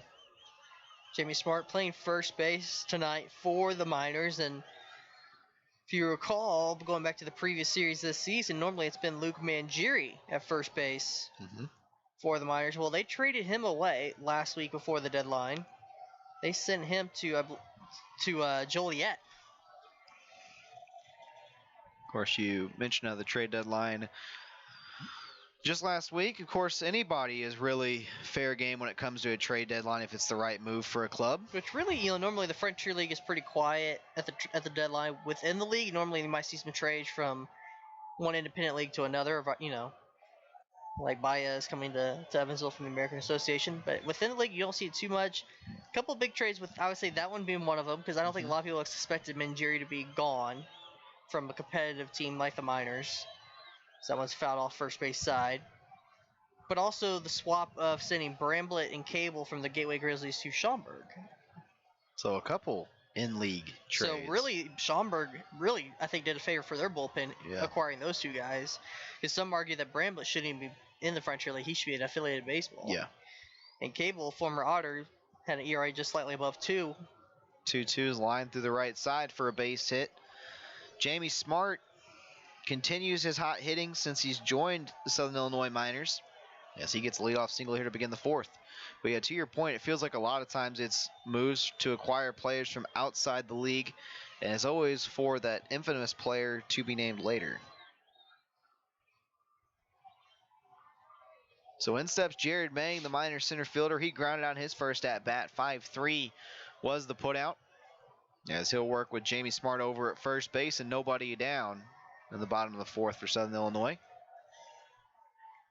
I wish I would have knew that to be named later back in my elementary school days when trading lunches. Hey, I'll trade you this lunch for a lunch to be named later. Kidding. Yeah, like an IOU. I got you. A future pizza to be named later. First pitch called strike to Jared Mang. It was a fastball low and away. Mang batting from the right-handed side. Otters with a double play depth up the middle. Once in a while, it's the cash considerations. 0-1 a called strike. It's now 0-2. I know that back when I was in high school, I don't know if this is how it was at North for you guys, because I didn't go to school in the EVSC, but we had a lunch account, and you had an allotted amount of money. Of course, your regular lunch was a certain amount, but you could always get a la carte. So sometimes you could just use some of that extra money to say, hey, I'll get you an ice cream or whatever. 0-2 popped up and foul. It's still going to stay 0-2. Trading was especially useful in elementary school, though. Especially useful. My favorite was whenever kids didn't like milk, I would get their extra chocolate milk or extra strawberry milk or whatever. Yeah, you gotta know how to wheel and deal. Yeah, was it in the movie Billy Madison with Adam Sandler? He's trading for the Snap Packs. Yes, it was.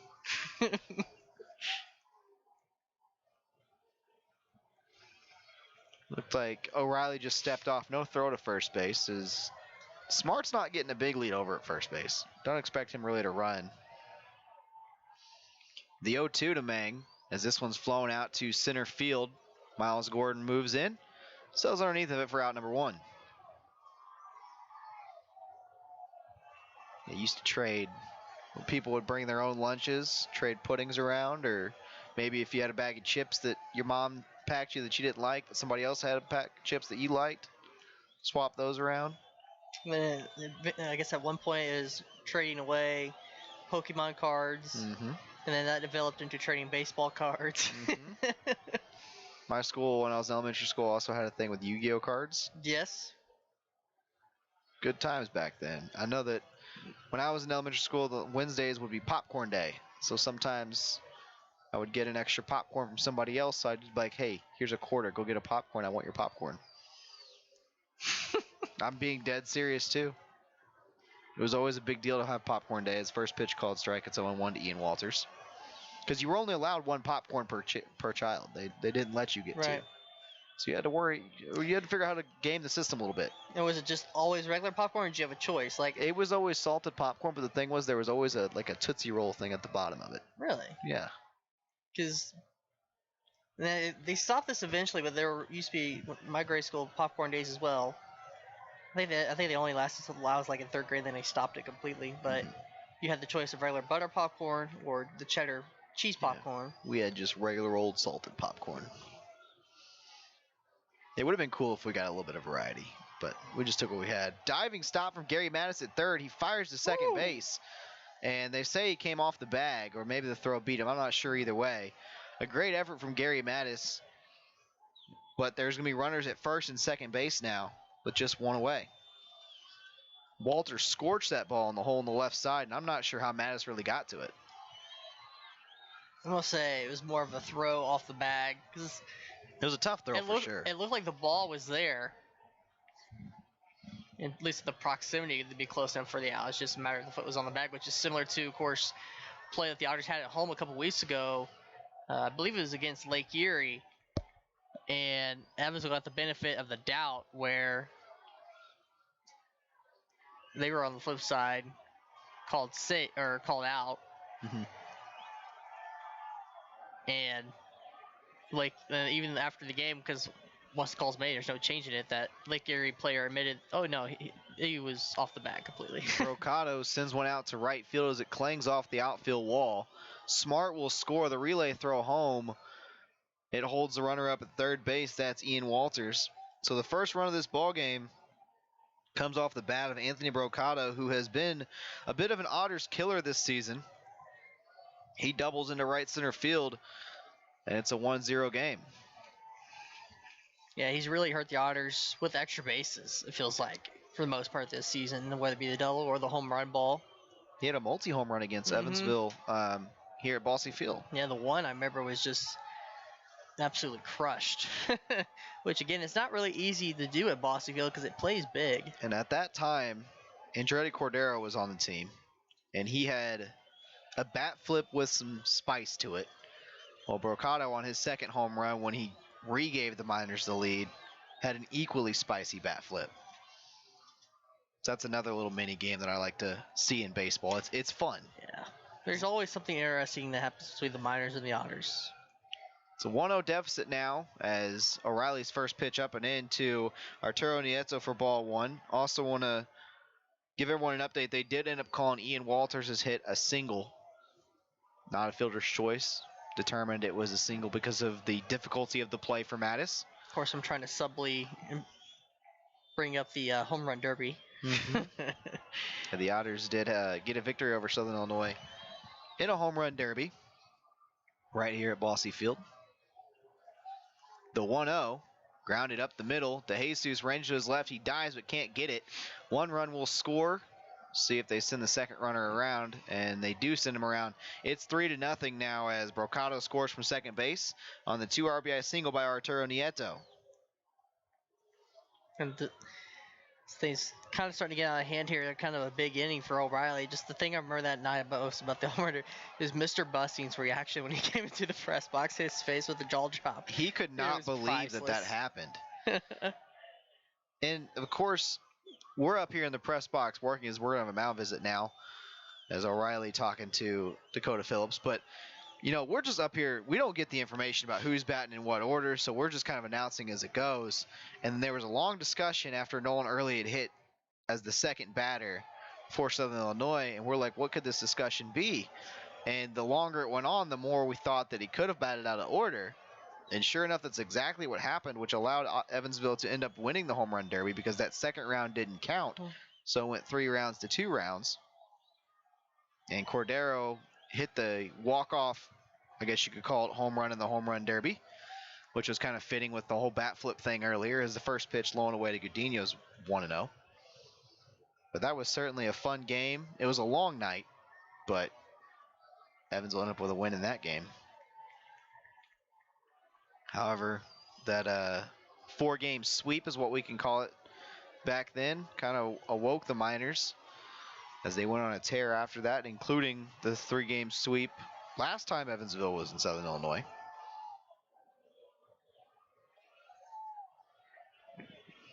This is a pretty big spot here for O'Reilly and company.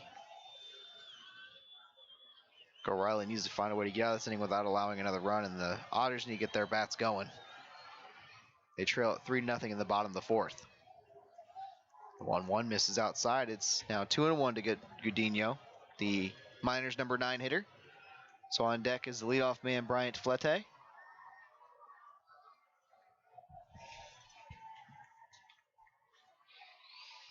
Again, in case you're just now joining us, Jordan Fisher alongside me, Preston Leinenbach, working remotely from Bosse Field as the Otters are on the road in Marion at Rent One Park.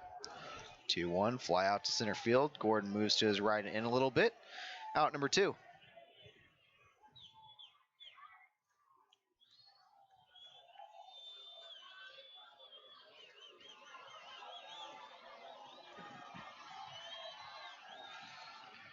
So that brings in the Miners' second baseman. He's 0 for 2 tonight, coming up for plate appearance number 3. As he hits from the left side with a runner at first base and 2 away.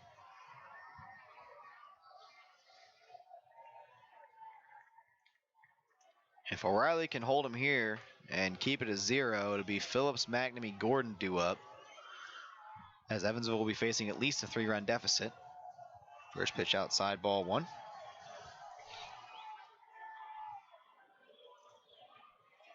Flete actually batted last half inning. He flew out to left field in his second plate appearance of the evening. So his third plate appearance in the first 4 innings.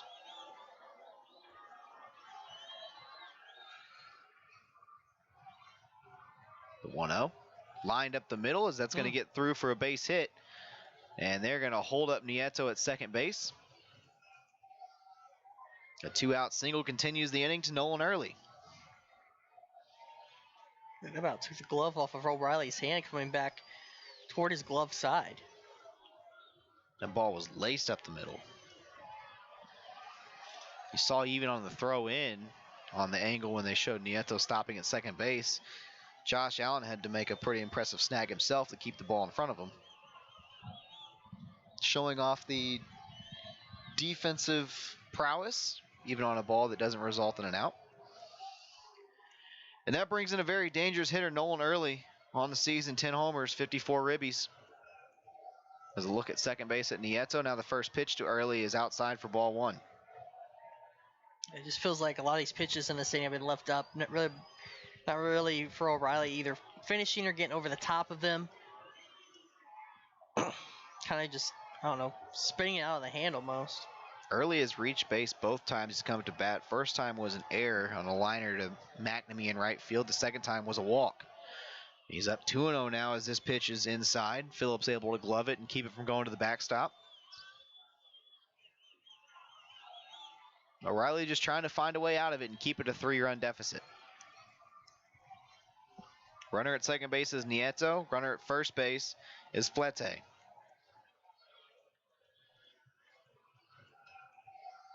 Two away in the bottom of the fourth. The 2-0. Swung on and missed. It's now 2-1. Good little pitch right there. Had a nice zip to it. It looked like it snuck by Early, like he was almost thinking breaking ball.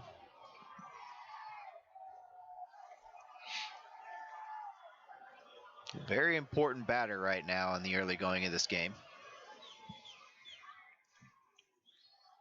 O'Reilly with a long look at second. Now he delivers home as the 2-1 ground to the right side. Allen diving. He knocks it down. No play to first base, but he fires it home. And throw is a little bit up the line, which allows Nieto to score. 4-0 now in favor of Southern Illinois as there are going to be runners in the corners with 2 away. We'll see what they score at, but I would think that would be considered a base hit. Oh, I think so, considering he had the I would think they would give him the RBI, too. dive for it. It's kind of an awkward, I guess you'd call it, slide home by Nieto. It kind of bounced. And I don't know if you ever played baseball on turf. I did one time. It's not fun to slide on. No. It's not a fun surface. Pitching coach Max Peterson out there to have a conversation with O'Reilly. That's how you get the turf burns. Yeah, that's definitely one you're going to want to make sure your socks are up high and tucked. Because the way, again, it kind of bounced around a little bit. I was watching to see to make sure that he actually touched the plate and didn't like leapfrog home plate. And I think the home plate umpire was as well. So they did give Early the RBI on that base hit.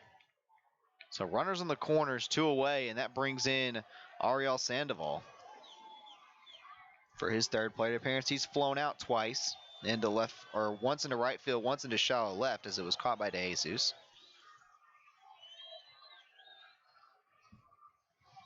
Sandoval digs in from the right side as O'Reilly working from the stretch. And the first pitch home is swung on and flown out to right field. McNamee moves in a little bit, and he puts it away for out number 3. Overall, the Miners strike for 4 runs in the bottom half of the 4th inning. They send all 9 batters up to the plate, and they end up stranding a pair on the corners. We head to the top of the 5th. Evansville going to have to get their bats going. They trail it 4-0 from Rent One Park on the Otters Digital Network. We love our kids and want them to be healthy. After all, a healthy child can make for a happy child. That's why Anthem Blue Cross and Blue Shield offers health insurance for children up to age 18 at low or no cost. From doctor visits to dental care, Anthem is here to put resources at your fingertips and simple solutions within your reach. And that is something to smile about. Call 1-800-403-0864 to enroll today. To learn more, visit anthem.com/inmedicaid.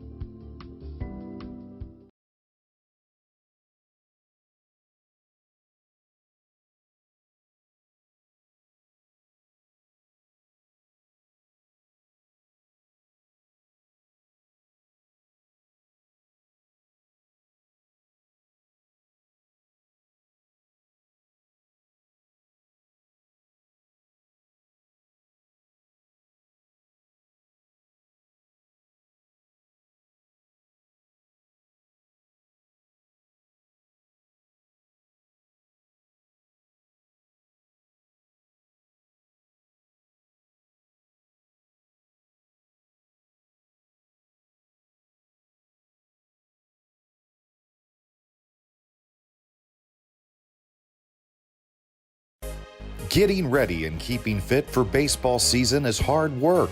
That's why you'll find Evan at Bob's Gym.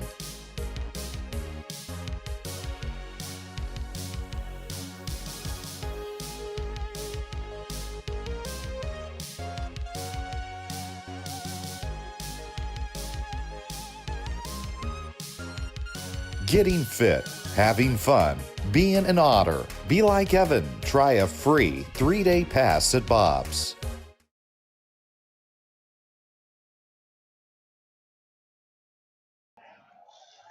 We head to the top of the 5th. Evansville suddenly in a fairly deep hole. They trail it 4-0 after the Miners strike for 4 in the bottom half of the inning. It was 6 hits scoring those 4 runs. They left 2 runners on base, no errors in the inning. And now Zach Westcott out there on the mound working for his 5th inning of work with the 4-run cushion as the first pitch to Dakota Phillips is outside for ball 1. Evansville thus far just 2 hits in this game. They singled in the 3rd. It was a 2-out base hit from Gary Mattis and then a 2-out double in the top of the 4th from Riley Crane. Both runners were left on base as now it's quickly 2-0 to Dakota Phillips. Westcott so far with 5 strikeouts on the evening. 2-0 is fouled off to the left side. It's now 2-1.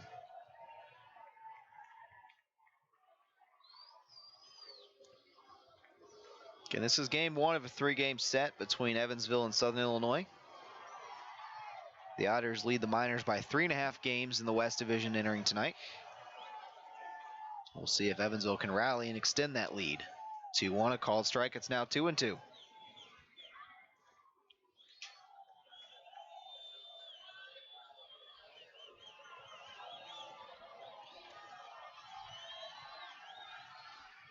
Westcott's got his sign as he quickly winds and delivers. Swung on a miss, strikeout number 6 of the evening for Westcott, and the second swinging strikeout for Dakota Phillips. Out number 1. And the thing is for, again, Evansville is just that they're in the midst of a long road swing. After the Gateway Series, they did come home Sunday night. Spent the day off back in Evansville yesterday, then got on the bus this morning to head to Marion, so they were able to come back and be in Evansville for at least a little bit, but nonetheless, it'll be a while before they play at Bossy Field again, at least another week.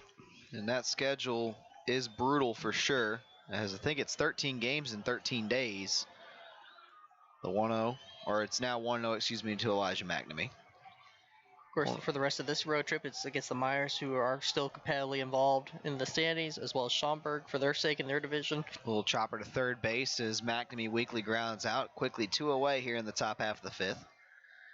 So Evansville, to your point, they got to Southern Illinois.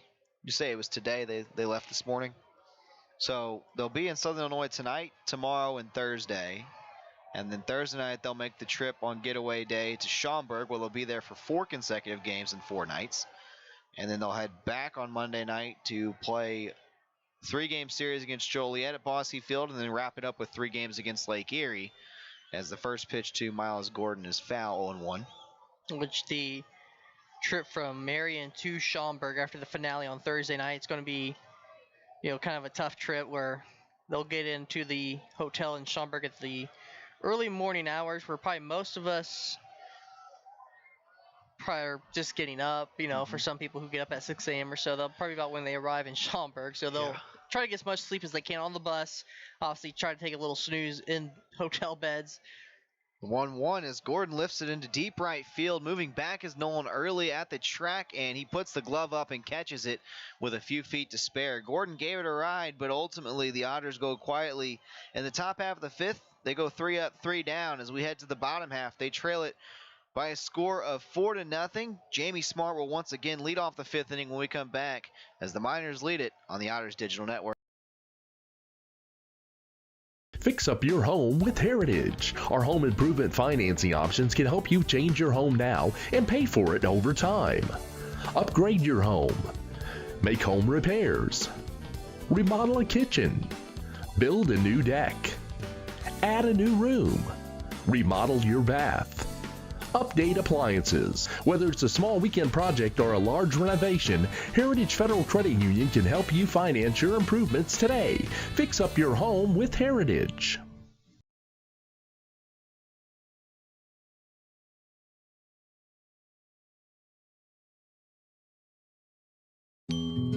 Before you danced the first dance.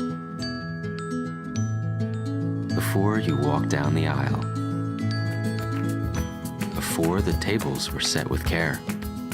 Before you penned a single invitation. Before the day that went beyond your wildest expectations. There was the little green box from Brinker's Jewelers for befores and happily ever afters.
Back in the bottom half of the 5th inning, Jamie Smart leading things off for Southern Illinois, as Ryan O'Reilly is still out there on the mound for Evansville. Despite giving up 4 runs in the bottom half of the 4th inning, they sent 9 batters to the plate, so Smart leading off for the 2nd consecutive inning.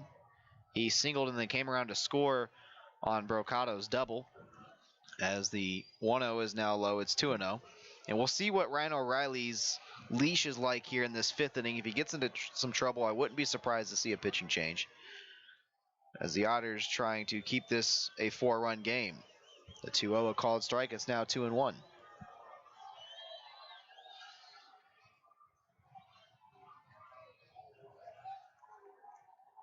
O'Reilly's got his sign from Phillips as he winds and fires the 2-1. Pitch low. It's now 3-1.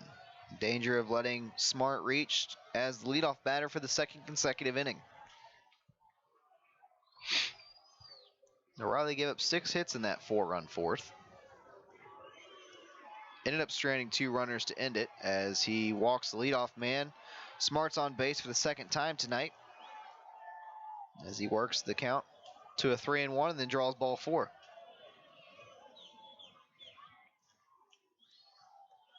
So that brings in Jared Mang, the Miners center fielder. 0 for 2 tonight, a ground out and a fly out.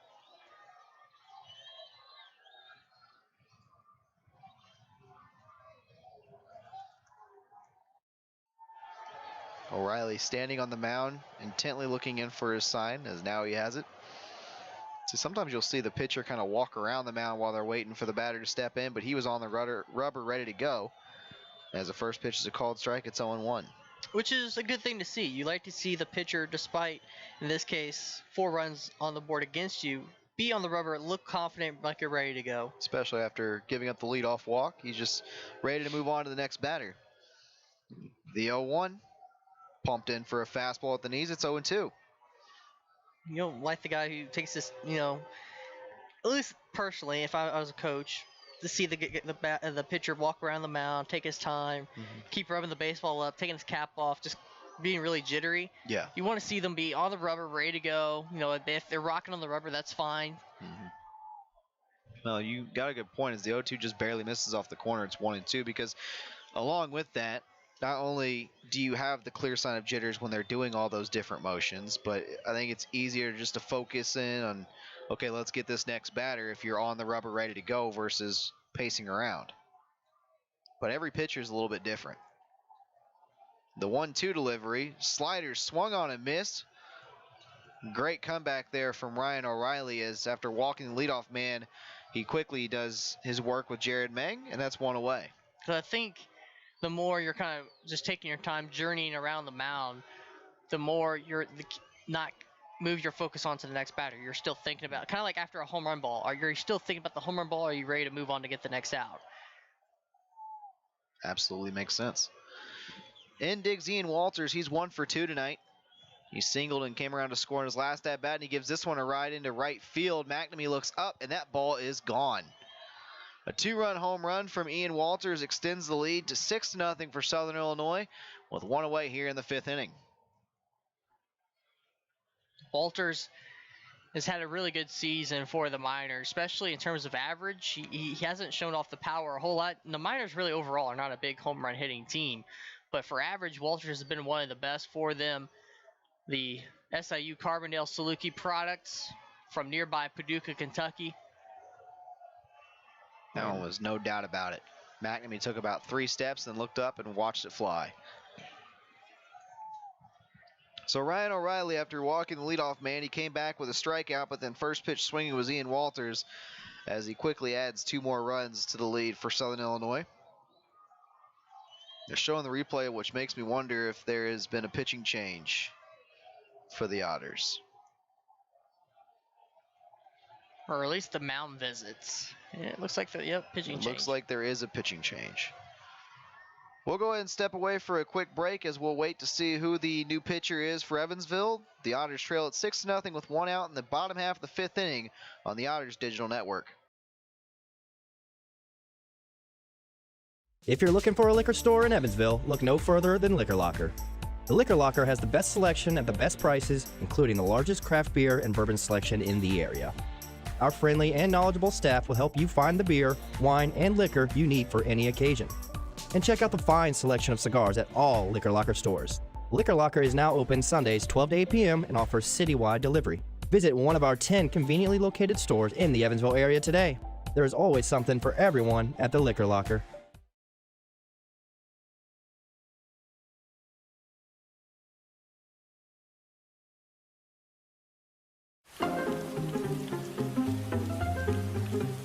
Cheer up, Evan. This rain will be out soon. You should download the 14 First Alert app and see for yourself. You can see what's coming up to 7 days in advance, or you can break it down hour by hour. Check out live radar so you can see what's happening in real time. And you can watch 14 News live directly from the app. See, there's nothing to worry about. Stay in the game with the 14 First Alert app.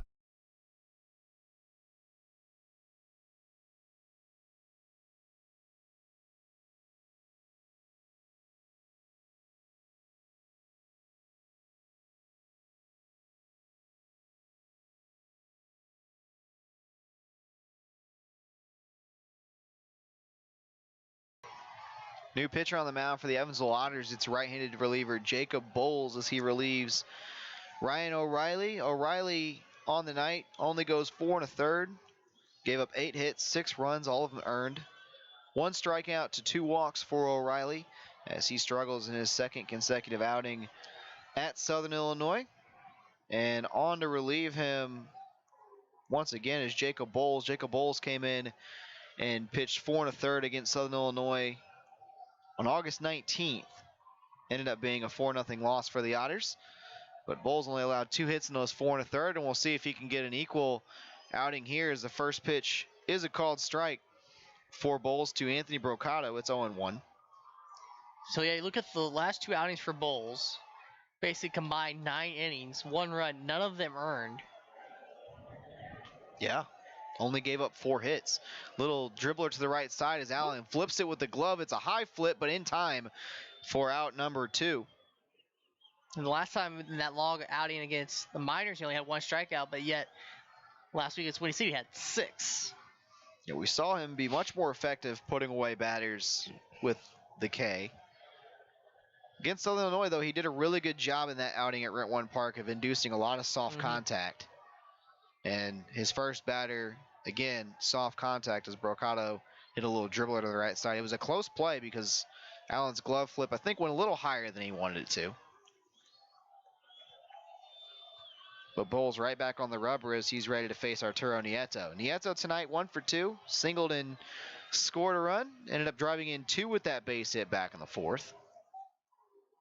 As he grounds this one first pitch right to Allen, he settles underneath of it, and easy throw over to first base. As Jacob Bowles, 3 pitches, 2 outs, gets the Otters out of the top or out of the bottom of the 5th.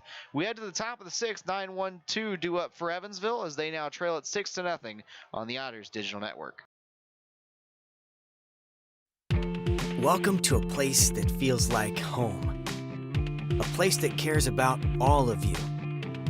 Built to help you grow in more ways than you can possibly imagine. To make new friends, travel new paths, soar to new heights, and deepen your spiritual experience. Welcome to Oakland City University.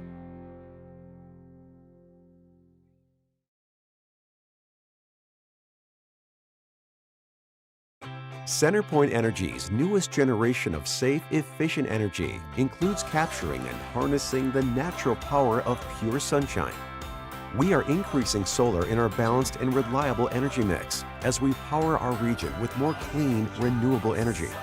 We're bringing a little piece of the sun to every home and business while reducing carbon emissions and helping create a cleaner environment. It's just a little something for your smart energy future.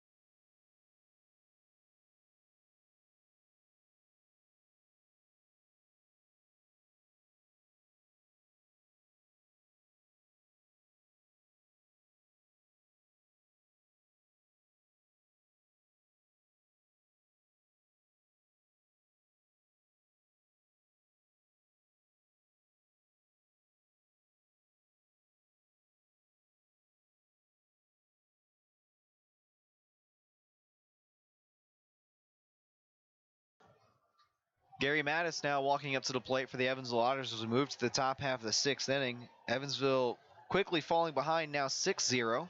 The most recent 2 runs, a 2-run home run from Ian Walters, which chased Ryan O'Reilly from this ball game for Evansville. Now Gary Mattis will try to lead things off as he swings first pitch, a high chopper back to the pitcher Westcott, who underhands it over to first base for the first out. 1-3 on the putout, and now Gary Mattis is 1 for 2 on the evening. Southern Illinois scored 4 in the bottom half of the fourth inning. It all started with a leadoff single by Jamie Smart. He came around to score on a double by Anthony Brocato. In that inning, they scored 4 runs on 6 hits, ended up leaving runners on the corners. That was Bryant Flete and Nolan Early, as Sandoval flew out to end the fourth inning. And then Smart once again led off the fifth, a walk, and then he came around to score on the 2-run home run by Ian Walters, which was a no-doubter home run. Jacob Bowles came on to get the final 2 outs, a couple ground outs to Josh Allen to end the bottom half of the fifth, and now that's how we are here in the top half of the sixth, where Andy DeJesus is now up to bat for his third time against Zach Westcott. He struck out his first 2 at-bats, and the 0-1 is flown down the left field line, but foul, quickly 0-2. Jordan Fisher alongside me, Preston Leinenbach, working remotely from Bosse Field in Evansville. A little eerie sitting up here in the press box with no lights on the field. I've done it many times. It's a little different. Late nights here working. I believe it. The 0-2, 1-2. Of course, you're a man that rarely sleeps. With as much as you do for the Otters Digital Network and really the Evansville Otters in general. Putting out game recaps. The time to sleep's coming. Yeah. Well, hopefully it's after a championship win. The 1-2 swung on and missed as DeJesus 0 for 3, 3 swinging strikeouts tonight, and that's 2 away in the sixth. Of course, it may not be the night of if that happens. But this is true. But, you know, it's one of those things where... The off-season's coming. It's know the song by Green Day where it says, "Wake me up when September ends." Yeah. You're going to be able to go to sleep when September ends. It's the opposite. At least for a few months. I don't know what your year is like whenever the Otters aren't in season. I'll be busy here at the ballpark 9 to 5, the normal business hours for the rest of us here in the front office. And then I'll be doing some freelance work with the University of Evansville and University of Southern Indiana. It's 1-0 to Josh Allen as he watches his second pitch low for ball 2. Of course, I understand the freelance extra work outside of your main work. I really enjoy, should I say, doing college athletics. Just the energy with it, just a different vibe. But the fall sports coming up here soon, and then basketball season, which is probably my favorite.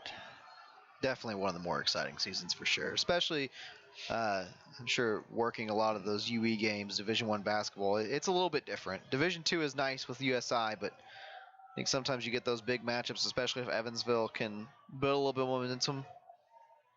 I enjoy doing USI games as well. I mean, because they're without a doubt fun. It's just a different style of play. You wouldn't think it'd be much of a difference, but it is, obviously, because that's more about coaching styles more than anything. Right. But it's a little bit different, and then you get to UE and the Missouri Valley Conference season is all exciting, which last decade really, the Missouri Valley Conference has had success in basketball. 3-2 to Allen is grounded through the right side for a base hit, so a 2-out single for the Otters' second baseman. As he's aboard for Jeffrey Baez coming up to the dish. I certainly share your sentiments with Division II basketball. Did a lot of USI games during my time there, so that can definitely get intense. Covered UE basketball a little bit when I was working for 44 News a few years ago for filling in time as a sports anchor. That was a different experience for me for sure. I'll tell you what, staying busy like we both do with the freelance work, it's something I feel like is necessary. I like my time off, but sometimes it's a little bit too much. I'm referring to the time off. I just like to work way too much. Keeps me out of bad habits of watching my phone and TV and streaming all the time. Drinking too much lemonade. That too. Baez digs in. He's looking for his first hit of the night. He's flown out to left field both times. 1-0, low and away. It's 2-0. Of course, I work for my dad's company throughout the day, roughly 6:30 to 3, somewhere in there. Some days longer than others. During the summer, during the off days, and then once we get to October, I'll probably be doing the same thing, watching baseball. Because I haven't actually got to watch a whole lot of Cardinals baseball this year. 2-0 fouled back. It's now 2-1. I've been keeping up with them. Especially October. Just nothing like it. Yeah, once we get past the Otters baseball season and into October, that's kind of a dead period for me as well. I'll still be doing high school football on Friday nights, but every other night of the week is pretty well free. Looking forward to be able to watch some baseball, and hopefully the Cardinals will be able to sneak into the postseason. We'll see. Still a little bit of season left to go. 2-1 line through the left side for a base hit for Jeffrey Baez. He's going to be on base for the first time tonight. Allen is trucking over to third. We'll see if Baez is in there with a double. I expect him to be at second base. Still haven't showed him. Yeah, it looked like he rounded first. It's just a matter of did he continue that trip or did he peel back toward first base? It's a 2-out base hit regardless. Allen is at least on third base. Still waiting to find out if Baez is at second. He is at second base, so it is a double for Baez. Back-to-back 2-out hits, and all of a sudden, one swing from Riley Crane could make this game interesting once again. Yeah, obviously with 2 outs, you feel like you're limited with your chances on making something happen, but yet you have the right part of the order where you hope now it could be 3 consecutive 2-out hits with Riley Crane. It's really too bad that Mattis or DeJesus couldn't get on base for him to have a chance to hit another grand slam. But I think the Irish are just looking for a base hit to continue things here and possibly score a couple more runs. Looks like another double 2-bagger from Crane. He did double in his last at-bat to right center field and a back pick over to third base. Has Allen's back safely. Pitch was a called strike, but Nieto with no batter in that right-hand batter's box, able to quickly just fire over to third base unimpeded. We'll see if Crane can drive in Allen and Baez with a base hit. Westcott's got his sign, he delivers. He pops it up, left side foul territory. Giving chase is Walters, but he runs out of room as that goes foul. 0-2.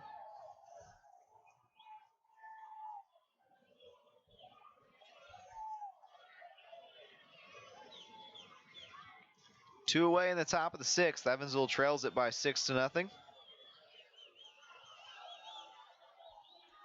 Miners scored 4 in the fourth and 2 in the fifth. We'll see if Evansville can get a couple back here in this 2-out at bat for Riley Crane.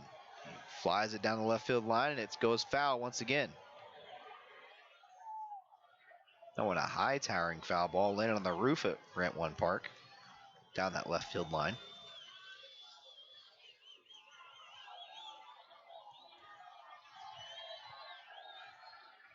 Westcott steps off, asking for his catcher, Nieto, to run through the signs one more time.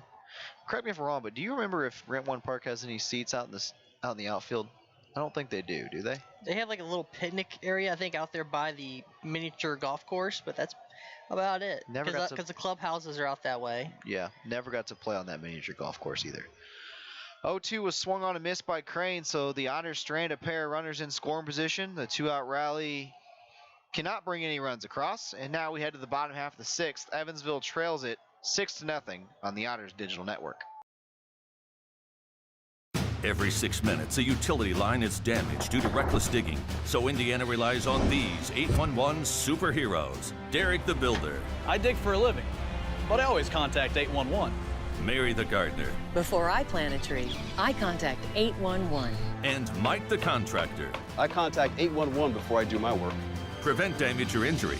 Call 811 anytime or go online 811now.com. This message is sponsored by the Indiana Utility Regulatory Commission and this station.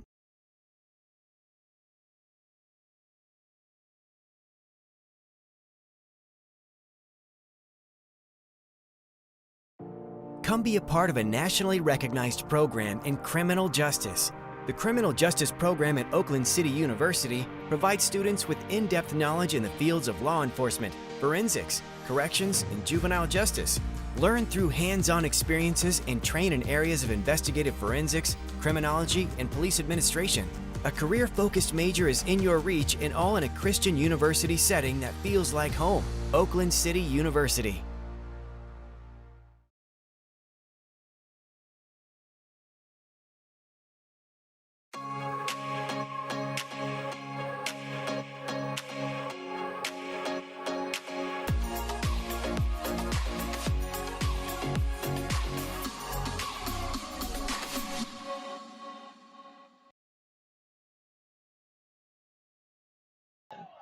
We head to the bottom half of the 6th inning. Evansville stranded a couple runners in scoring position, a couple 2-out base hits from Josh Allen and Jeffrey Baez as they both got into scoring position, but Riley Crane struck out to end the inning.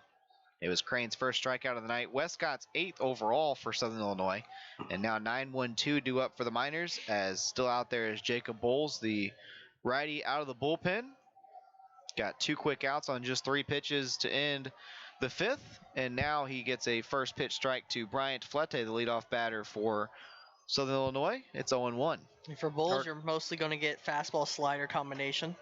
Sorry, this is actually Yeltsin Gudino, as it's quickly 0-2. But yeah, Bulls, not a whole lot of creativity, I would say, with his approach.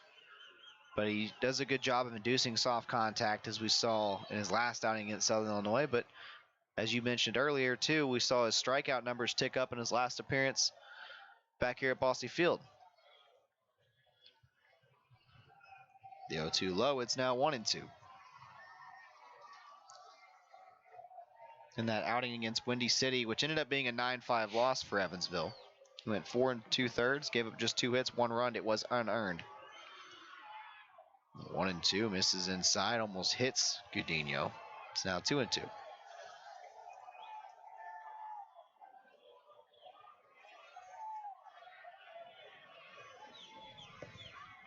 Curious to know what the attendance is like at Rent One Park on this Tuesday evening.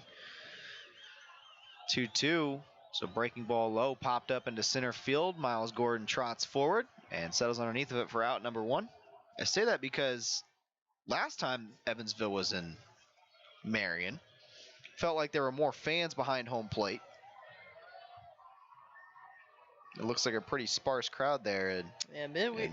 Speaking from experience, and as you well know, midweeks are tough to get the full crowd, especially now with school back in session. Very difficult.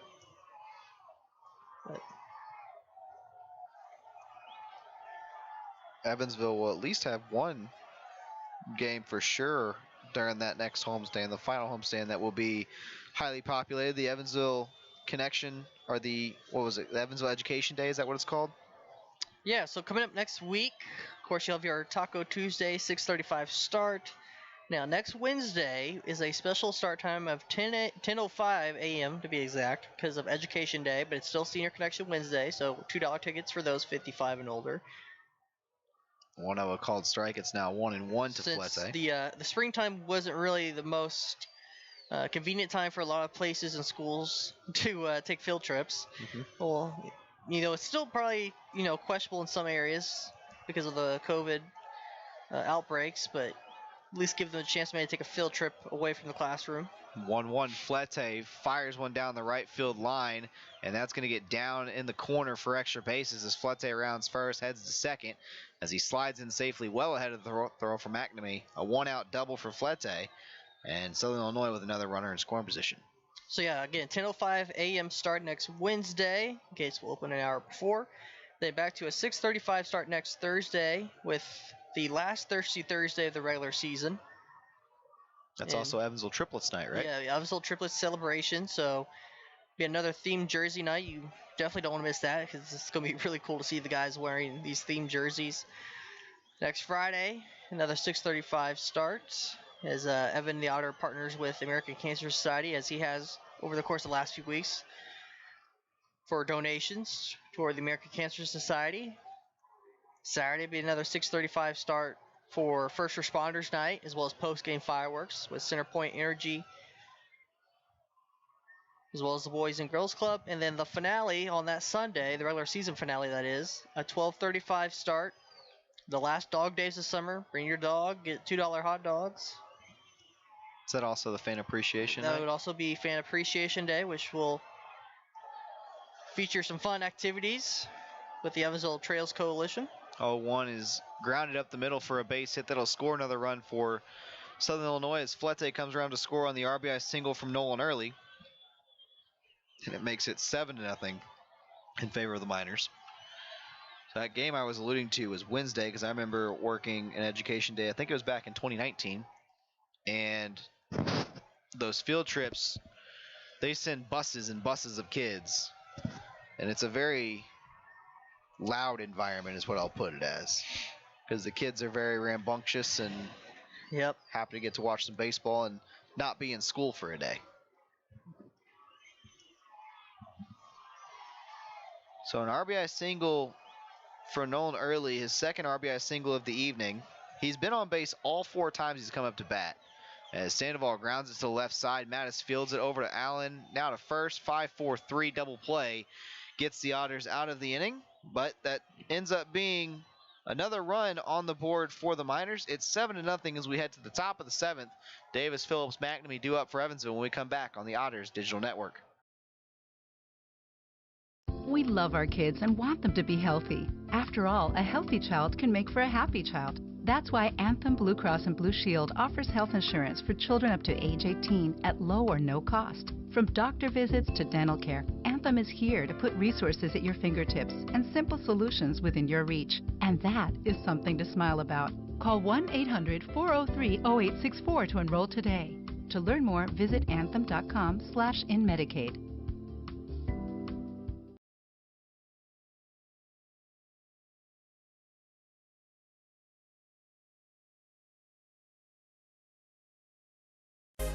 Getting ready and keeping fit for baseball season is hard work. That's why you'll find Evan at Bob's Gym.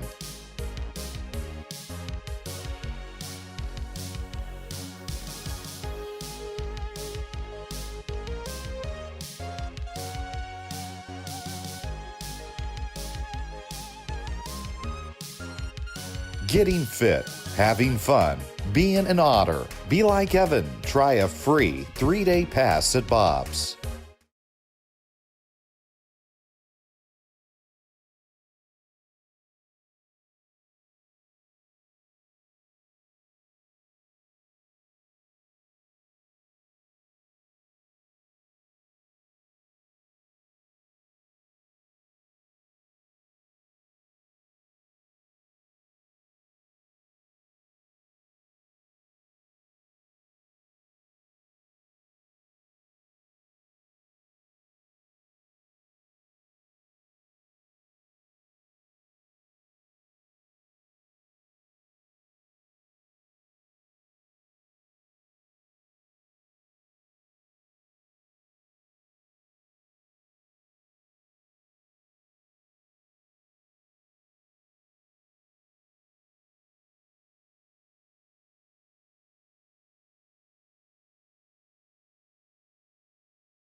We head back to the top of the 7th inning. Evansville now down 7-0 after the Miners played another run in the bottom half of the 6th. As J.R. Davis is up to bat, it's quickly 1-1 against the Otters designated hitter. He's 0 for 2 tonight. A fly out and a ground out. As Zach West got out there for another inning of work as it's now 1-2. It was a 1-out double from Bryant Flete that got the rally started, I guess you could call it. Nolan Early quickly drove him in with a RBI single, and then it was a double play that ended it. Davis flies out to right field as Early drifts back. 1 away for the Otters in the top half of the 9th. And based on the strikeout counter behind him as he made that catch, 8 strikeouts on the night for Westcott. Yeah, Westcott has been very good tonight for Southern Illinois. Came into the night 83 strikeouts to 24 walks.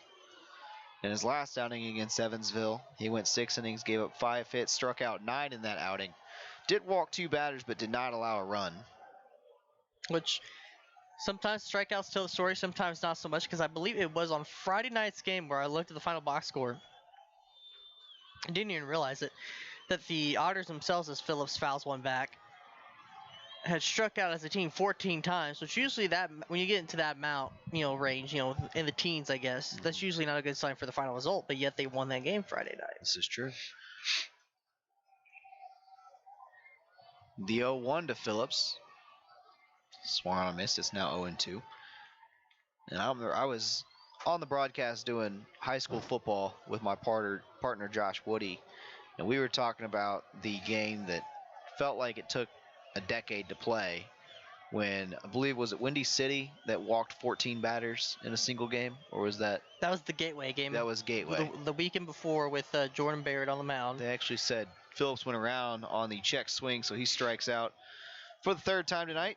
All three swinging, 2 away in the 7th. But we were talking about it on the air, my high school football broadcast, and he said he wondered what the highest number of walks was for a team to still win a game, which Gateway didn't win that game. But we were discussing it, and he said the highest number he thought he remembered hearing at any level of baseball was 12, which is just an incredible feat in itself. If you walk 12 batters and still win the game, that's pretty incredible. So to your point with the strikeouts, on the other hand, if you're walking a lot of batters, it also makes it difficult. The 0-1 to McNamee as he grounds it to the shortstop Gudinho, who squares up and fields it. A quick 3-up, 3-down inning for the Otters in the top half of the 7th. It's stretch time in Marion. I'm not singing. I will not be singing either. You don't want to hear that. Nope. We'll just head to the bottom half of the 7th. The Miners lead at 7-0 on the Otters Digital Network. Fix up your home with Heritage. Our home improvement financing options can help you change your home now and pay for it over time. Upgrade your home. Make home repairs. Remodel a kitchen. Build a new deck. Add a new room. Remodel your bath. Update appliances. Whether it's a small weekend project or a large renovation, Heritage Federal Credit Union can help you finance your improvements today. Fix up your home with Heritage.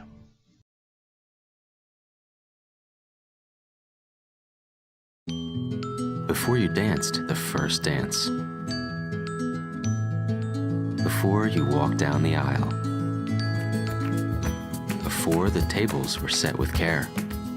Before you penned a single invitation. Before the day that went beyond your wildest expectations.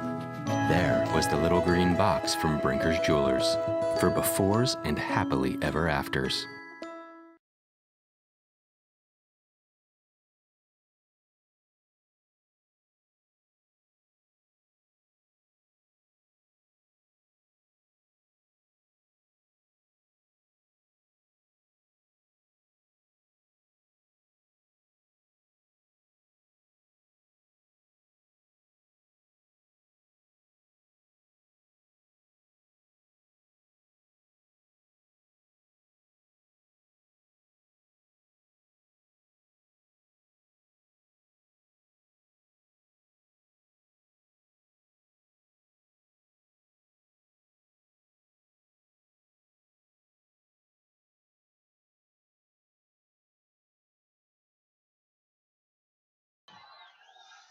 We're now to the bottom of the 7th inning.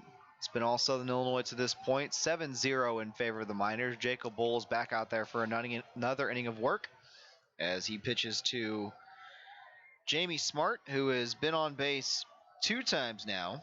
He reached base each of his last 2 at-bats. It was a single and a walk in his last 2 at-bats. Came around to score both times as the 1-0 now called strike. It's 1-1.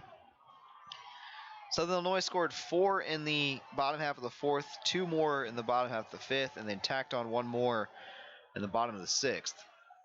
As the Miners have had their way with the Otters pitching staff so far tonight. 1-1 fouled. It's now 1-2. And really most of that damage coming against Ryan O'Reilly. O'Reilly was pretty good through the first 3 innings. Had a bit of a blow-up 4th, and then in the 5th, the last nail in the coffin, if you will say, was the 2-run home run he gave up to Ian Walters with just 1 out in that 5th inning. The 1-2 swung on and missed as Bowles blows it by Jamie Smart. The first strikeout of the night for Jacob Bowles. And now that brings up Jared Mang, the Miners center fielder.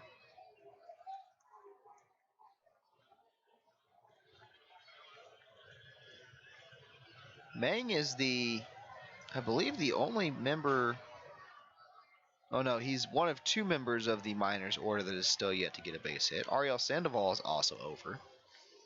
Mang is 0 for 3. He struck out swinging in his last at-bat, as the first pitch is a called strike, 0-1.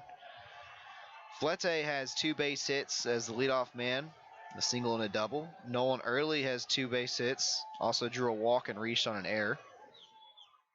As Bulls winds and fires the 0-1. That's up a little bit high, it's 1-1.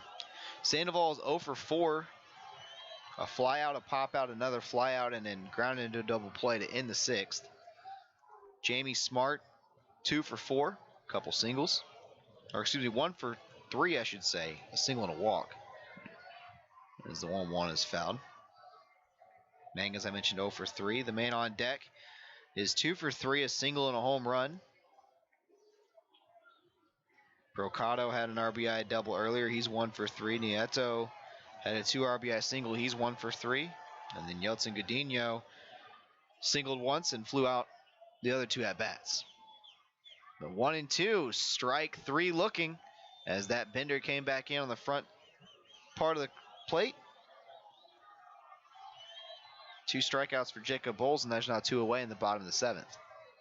And it seems like Bowles really just kind of cruising once again in this relief appearance. I know he gave up the 1 run last inning, but really, I think, bounced back well to finish out the inning to minimize the damage to that 1 run. His motion's kind of interesting. He just takes that little 1 step back, at least when he's in the windup, that is. We'll see him kind of take that front leg back, get right into it, sling it in there. Breaking ball in for strike 1 against Ian Walters. He homered in his last at-bat, swinging at the first pitch from Ryan O'Reilly. It was the last pitch of the night for O'Reilly. Also had a single back in the 4th where he came around to score later on. The 0-1, chopped to the right side, and Crane will take it himself. 3-U on the putout, and that takes us to the top half of the 8th inning. Evansville going to have to get the bats going if they want to try to rally here late. They trail at 7-0 as we head to the top of the 8th on the Otters Digital Network. If you're looking for a liquor store in Evansville, look no further than Liquor Locker. The Liquor Locker has the best selection at the best prices, including the largest craft beer and bourbon selection in the area. Our friendly and knowledgeable staff will help you find the beer, wine, and liquor you need for any occasion. And check out the fine selection of cigars at all Liquor Locker stores. Liquor Locker is now open Sundays 12 to 8 p.m. and offers citywide delivery. Visit one of our 10 conveniently located stores in the Evansville area today. There is always something for everyone at the Liquor Locker.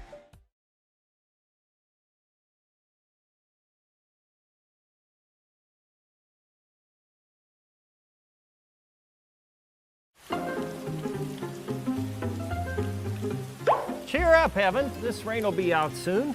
You should download the 14 First Alert app and see for yourself. You can see what's coming up to 7 days in advance, or you can break it down hour by hour. Check out live radar so you can see what's happening in real time. And you can watch 14 News live directly from the app. See, there's nothing to worry about. Stay in the game with the 14 First Alert app.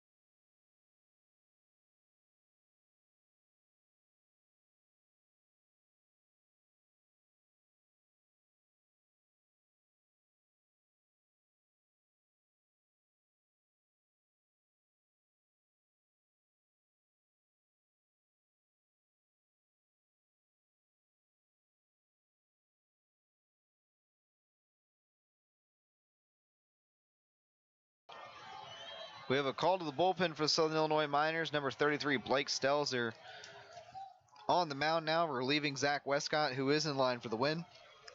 7 innings pitched for Westcott. Gave up 4 hits, no runs, 9 strikeouts to 0 walks.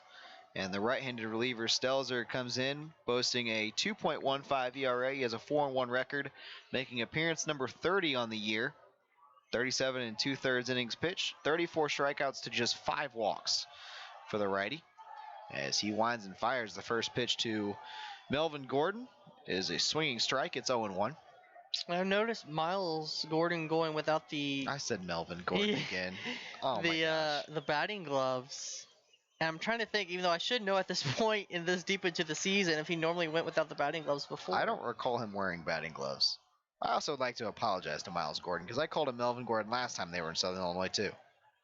Completely different sport, just spaced out there. 0-2 is a little half swing foul ball. He's on your fantasy team, isn't he?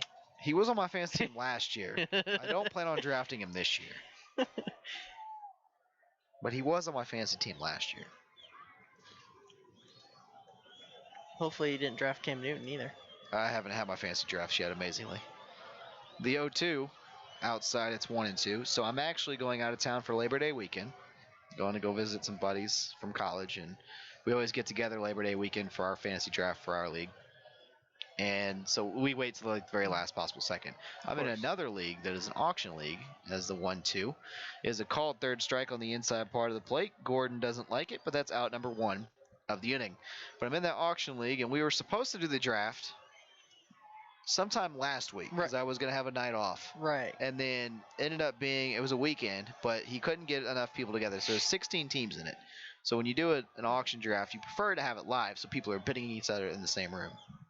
Well, we couldn't get that organized. So he's going to do an online auction draft, but that date has yet to be set, and we are 9 days from the Indiana season. Oh my gosh. From the NFL season. Sorry. Zane, are you listening? You're getting Indiana ahead. season, yep. You're converting him to a Hoosier. Indiana football season, 9 days away or whatever day it is.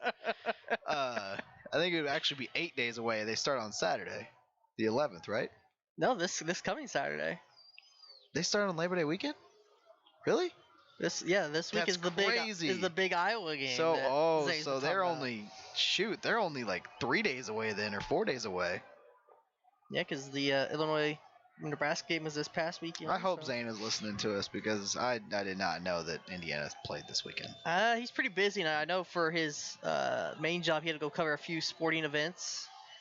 0-2 fouled off by Gary Mattis. Sports journalist that he is. Yep. Covering sports in the Spencer County area for the Spencer County. I think he said he had to go cover golf. Is it Heritage Hills Golf? Soccer. One other sport. Mattis swings on and misses. It's 2 strikeouts in the inning for Stelzer and 2 quick outs for the Otters. We have yet to give the Frontier League TV scoreboard update. Let me refresh this and we can run through some scores. Looks like the Tri-City Valley Cats and New Jersey Jackals are playing a doubleheader. The Valley Cats of Tri-City won the first game 9-3. Second game in the top of the 6th, New Jersey leading that game 8-7 at Joseph L. Bruno Stadium. In Gateway, Schaumburg leads the Gateway Grizzlies by a score of 7-3. Akeep Quebec trails it to Sussex County 8-5 in the bottom of the 8th. As the first pitch to DeJesus misses for ball 1. Lake Erie on top at Joliet 5-1 in the top of the 8th. Florence trailing Windy City 3-1 in the top of the 9th. We'll see if the Yalls can rally in that game. Hopefully not.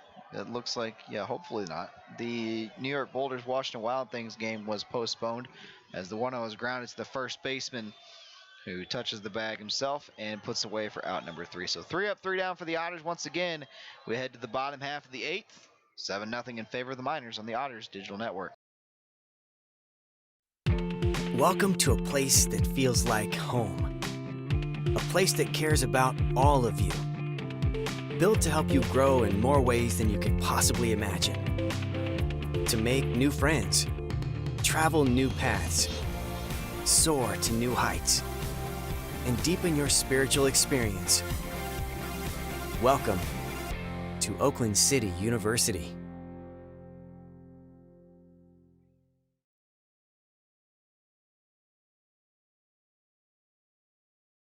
CenterPoint Energy's newest generation of safe, efficient energy includes capturing and harnessing the natural power of pure sunshine. We are increasing solar in our balanced and reliable energy mix as we power our region with more clean, renewable energy. We're bringing a little piece of the sun to every home and business while reducing carbon emissions and helping create a cleaner environment. It's just a little something for your smart energy future.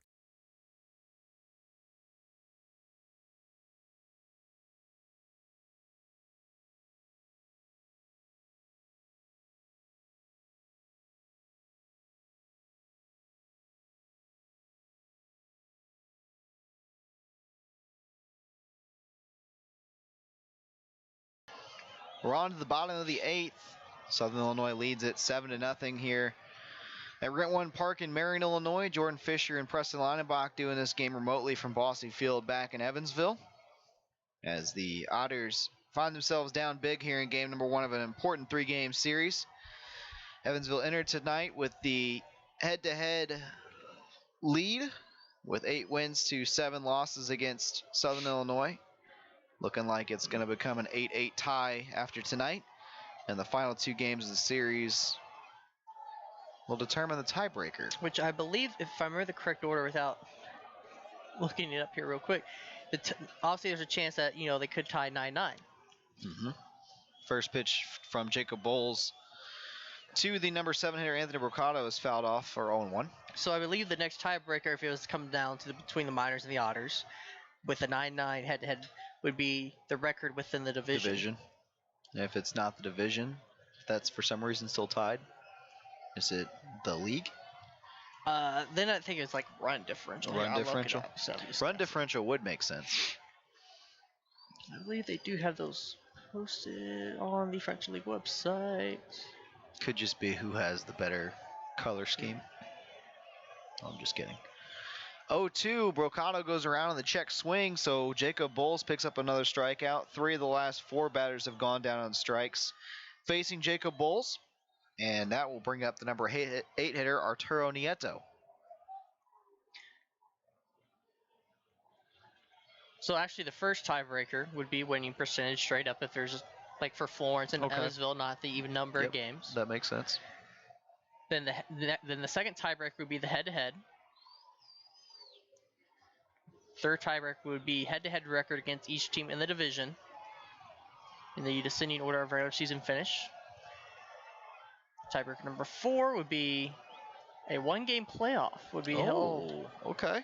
The day after the regular season ends at a site determined by a coin toss of the commissioner, which in this case I would assume would be Steve Tassler, our deputy commissioner of the Frontier League. So that would be kind of like a game 163 scenario. Right. But at the independent league level. Now if there's a tie between 3 or more, determined by 1, winning percentage of all the teams. 2, winning percentages against the other teams tied for that slot. Or 3, the winning percentage against non-playoff teams individually in descending order of finish. 1-1 swung on a miss. It's now 1-2. I was really hoping you'd go with like the Friday Night Lights theme. Show up at a diner, do a 4-team coin toss, and determine it that way about who makes the playoff and who doesn't. Because only one team from the West Division will make the playoffs. Now, if that changes in the future, I'm not sure. 1 and 2 fouled to, or grounded, I should say, to Gary Mattis at third base. 2 away now. Because this is the first year with the expanded teams. Technically, I think the announcement was made back in 2020, right? What's that? Was the announcement of the expansion or the merging back in 2020? Yeah, that preceded the canceled 2020 season. Right. Yep. So this is the first full season, or the first actual season for the expanded Frontier League. And whether the 4-team playoff was related to limiting travel for COVID purposes, I'm not sure. But as the first pitch swinging is grounded over to Riley Crane, unsure if the playoffs will be expanded in future seasons or not. But Jacob Bowles with another 1-2-3 inning, as he has back-to-back 1-2-3 innings. And now we head to the top of the 9th. The Otters need to stage a comeback. They're going to have to get the bats going. Their last chance coming up. They trail at 7-0 on the Otters Digital Network. Every 6 minutes, a utility line is damaged due to reckless digging. So Indiana relies on these 811 superheroes. Derek the Builder. I dig for a living, but I always contact 811. Mary the Gardener. Before I plant a tree, I contact 811. And Mike the Contractor. I contact 811 before I do my work. Prevent damage or injury. Call 811 anytime or go online 811now.com. This message is sponsored by the Indiana Utility Regulatory Commission and this station.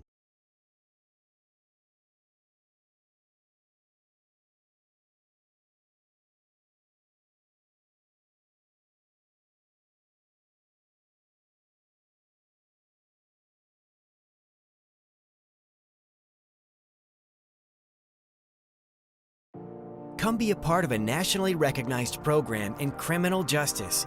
The Criminal Justice Program at Oakland City University provides students with in-depth knowledge in the fields of law enforcement, forensics, corrections, and juvenile justice. Learn through hands-on experiences and train in areas of investigative forensics, criminology, and police administration. A career-focused major is in your reach and all in a Christian university setting that feels like home. Oakland City University.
We head to the top of the ninth. Evansville finds themselves down 7 runs. They'll need to rally in the ninth inning if they want to try to come back and win this one. We've seen one big rally out of them this year. Of course, we'll see if they can pull off a second one, although it is not very likely with how the game of baseball goes. New pitcher on the mound for Southern Illinois is Mitchell Walters, as he has been activated off the injured list according to Preston Leinenbach. 0-1 record on the year, 2.73 ERA, appearance number 21 for the Miners on the season. And he will get the 2-3-4 hitters for Evansville, Allen, Baez, and Crane. As the first pitch to Allen is up in the zone for ball 1. Of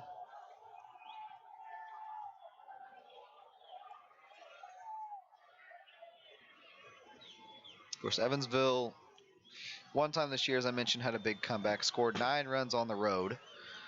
As the 1-0 is a called strike, it's 1-1. Did that Is that against Lake Erie? Lake Erie, that's who I thought it was. It was between Lake Erie and Windy City. I couldn't remember which team it was. Yep, Lake Erie, it was a 10-4 deficit, and they scored 9. Ended up winning that game 13-10, right? So it is possible, just not probable. If the Otters want to make a comeback, a leadoff base run will be a good start from Josh Allen. He singled in his last at-bat, ended up being stranded at third base. Back in the 6th. He is 1 for 3 tonight. Single, a flyout, and a backwards K. The 2-1. He lines it to the left side, right at Godinho. He takes it off the hop, a deep throw from the hole, as it's in time to beat Josh Allen to first base. A good play by Godinho with a strong throw from the hole. 1 away. As the throw was a bit short on the hop. Thankfully, it's turf. And more toward the home plate side of the first base bag. So Smart had to stretch a little bit, try to keep that foot down on the bag. Mm-hmm. And I think Godinho is thankful it's turf, because if that's grass, that ball's not getting there in time at all. And matter of fact, he might have got a weirder hop on the ground ball, too, if it was a grass infield with where it bounced. So in steps Jeffrey Baez, one of the hottest hitters in the Frontier League. He watches the first pitch for ball 1. He did double in his last at-bat. He's 1 for 3 tonight with a double and a pair of flyouts. Frontier League Player of the Week last week. Ended up homering 6 times in 6 games. The 1-0. Big swing and a miss. It's 1-1. Of course, that last game against Gateway on Sunday was a multi-home run game for Jeffrey Baez. Only game he didn't homer in last week was Saturday, which is just very impressive when you think about it. 1-1 delivery from Walters, up and in, ball 2.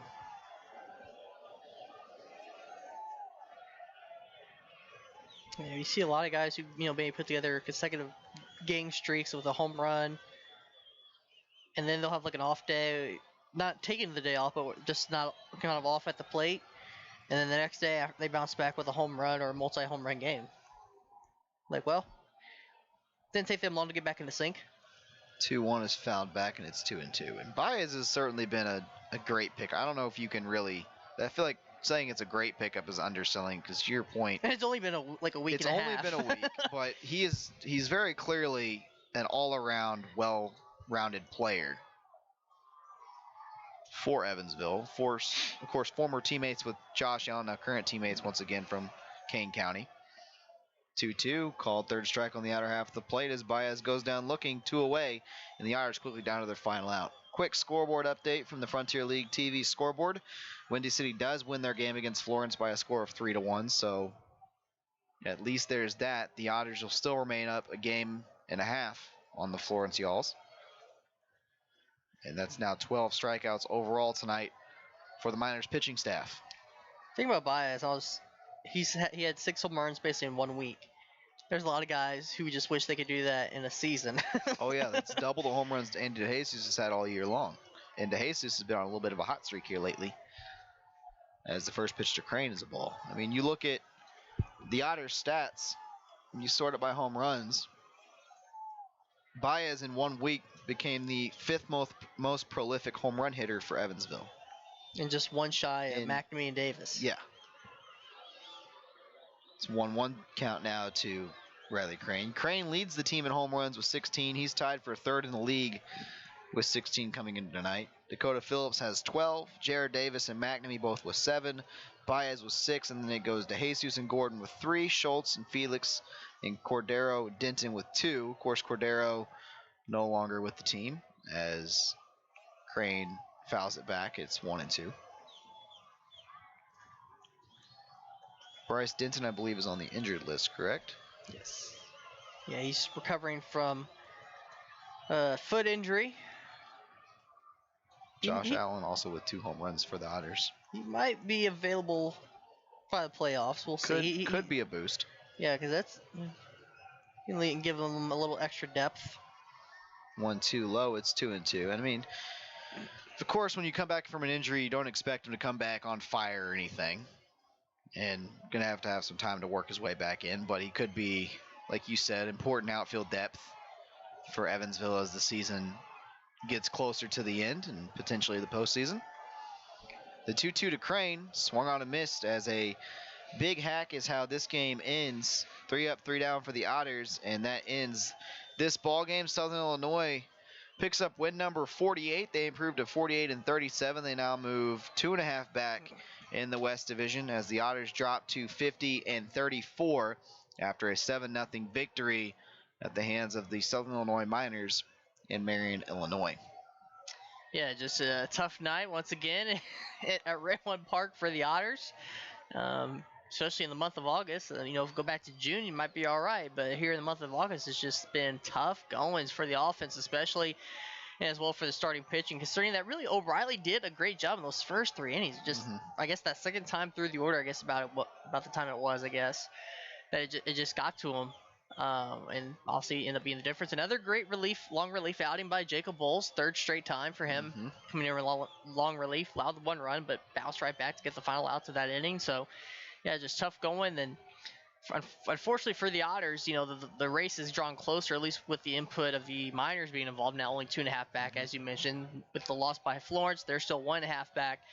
But tomorrow night, it's an important pitching matchup with Gossman, who's trying to get off that kind of that rocky snide from his last start. I guess Chase Cunningham, who has been good as the season has gone on. Plus, he's also seemed to have the Otters number, it feels like, for the last couple of outings against them this year. Cunningham is the reigning Frontier League Pitcher of the Year, and so he will look to have another great outing against Evansville tomorrow night, but the Otters looking to spoil that and try to get back into the win column. They still currently sit up a game and a half on Florence, but they're now just 2.5 of Southern Illinois. And I'll tell you what, Preston, this feels a little bit like 2016 when it got really condensed down the stretch. Southern Illinois that year, they were running away with the division anyway, but the Otters were in a tightly contested playoff race. They ended up making the playoffs that year, ended up winning the whole thing. Obviously, in order to get in this year, they're going to have to hold on to that division crown. So that's all for tonight. From Rent One Park in Marion, Jordan Fisher and Preston Leinenbach. I want to thank Preston for pushing all the buttons and pulling double duty as color commentator as well for tonight's remote broadcast from Bosse Field. Tomorrow night, Jevin Redmond will be on the call. I believe, will it be you, And will Zane be there tomorrow night? Yeah, Zane said he might make an appearance. May not be able to be there by the start of it, but he'll make an appearance. So you'll get to hear from those two, as well as potentially Zane tomorrow night. I will be off tomorrow night and then probably back on the air on Thursday, but we will have to wait and see. So good news for the Otters is they still have the first place lead. The bad news is the season series is now tied with Southern Illinois with only 2 games remaining to be played on the year tomorrow night and Thursday. So for that, it's a final score from Rent 1 in Marion. We'll see you back here tomorrow night where the Otters hopefully can get back in the win column on the Otters Digital Network.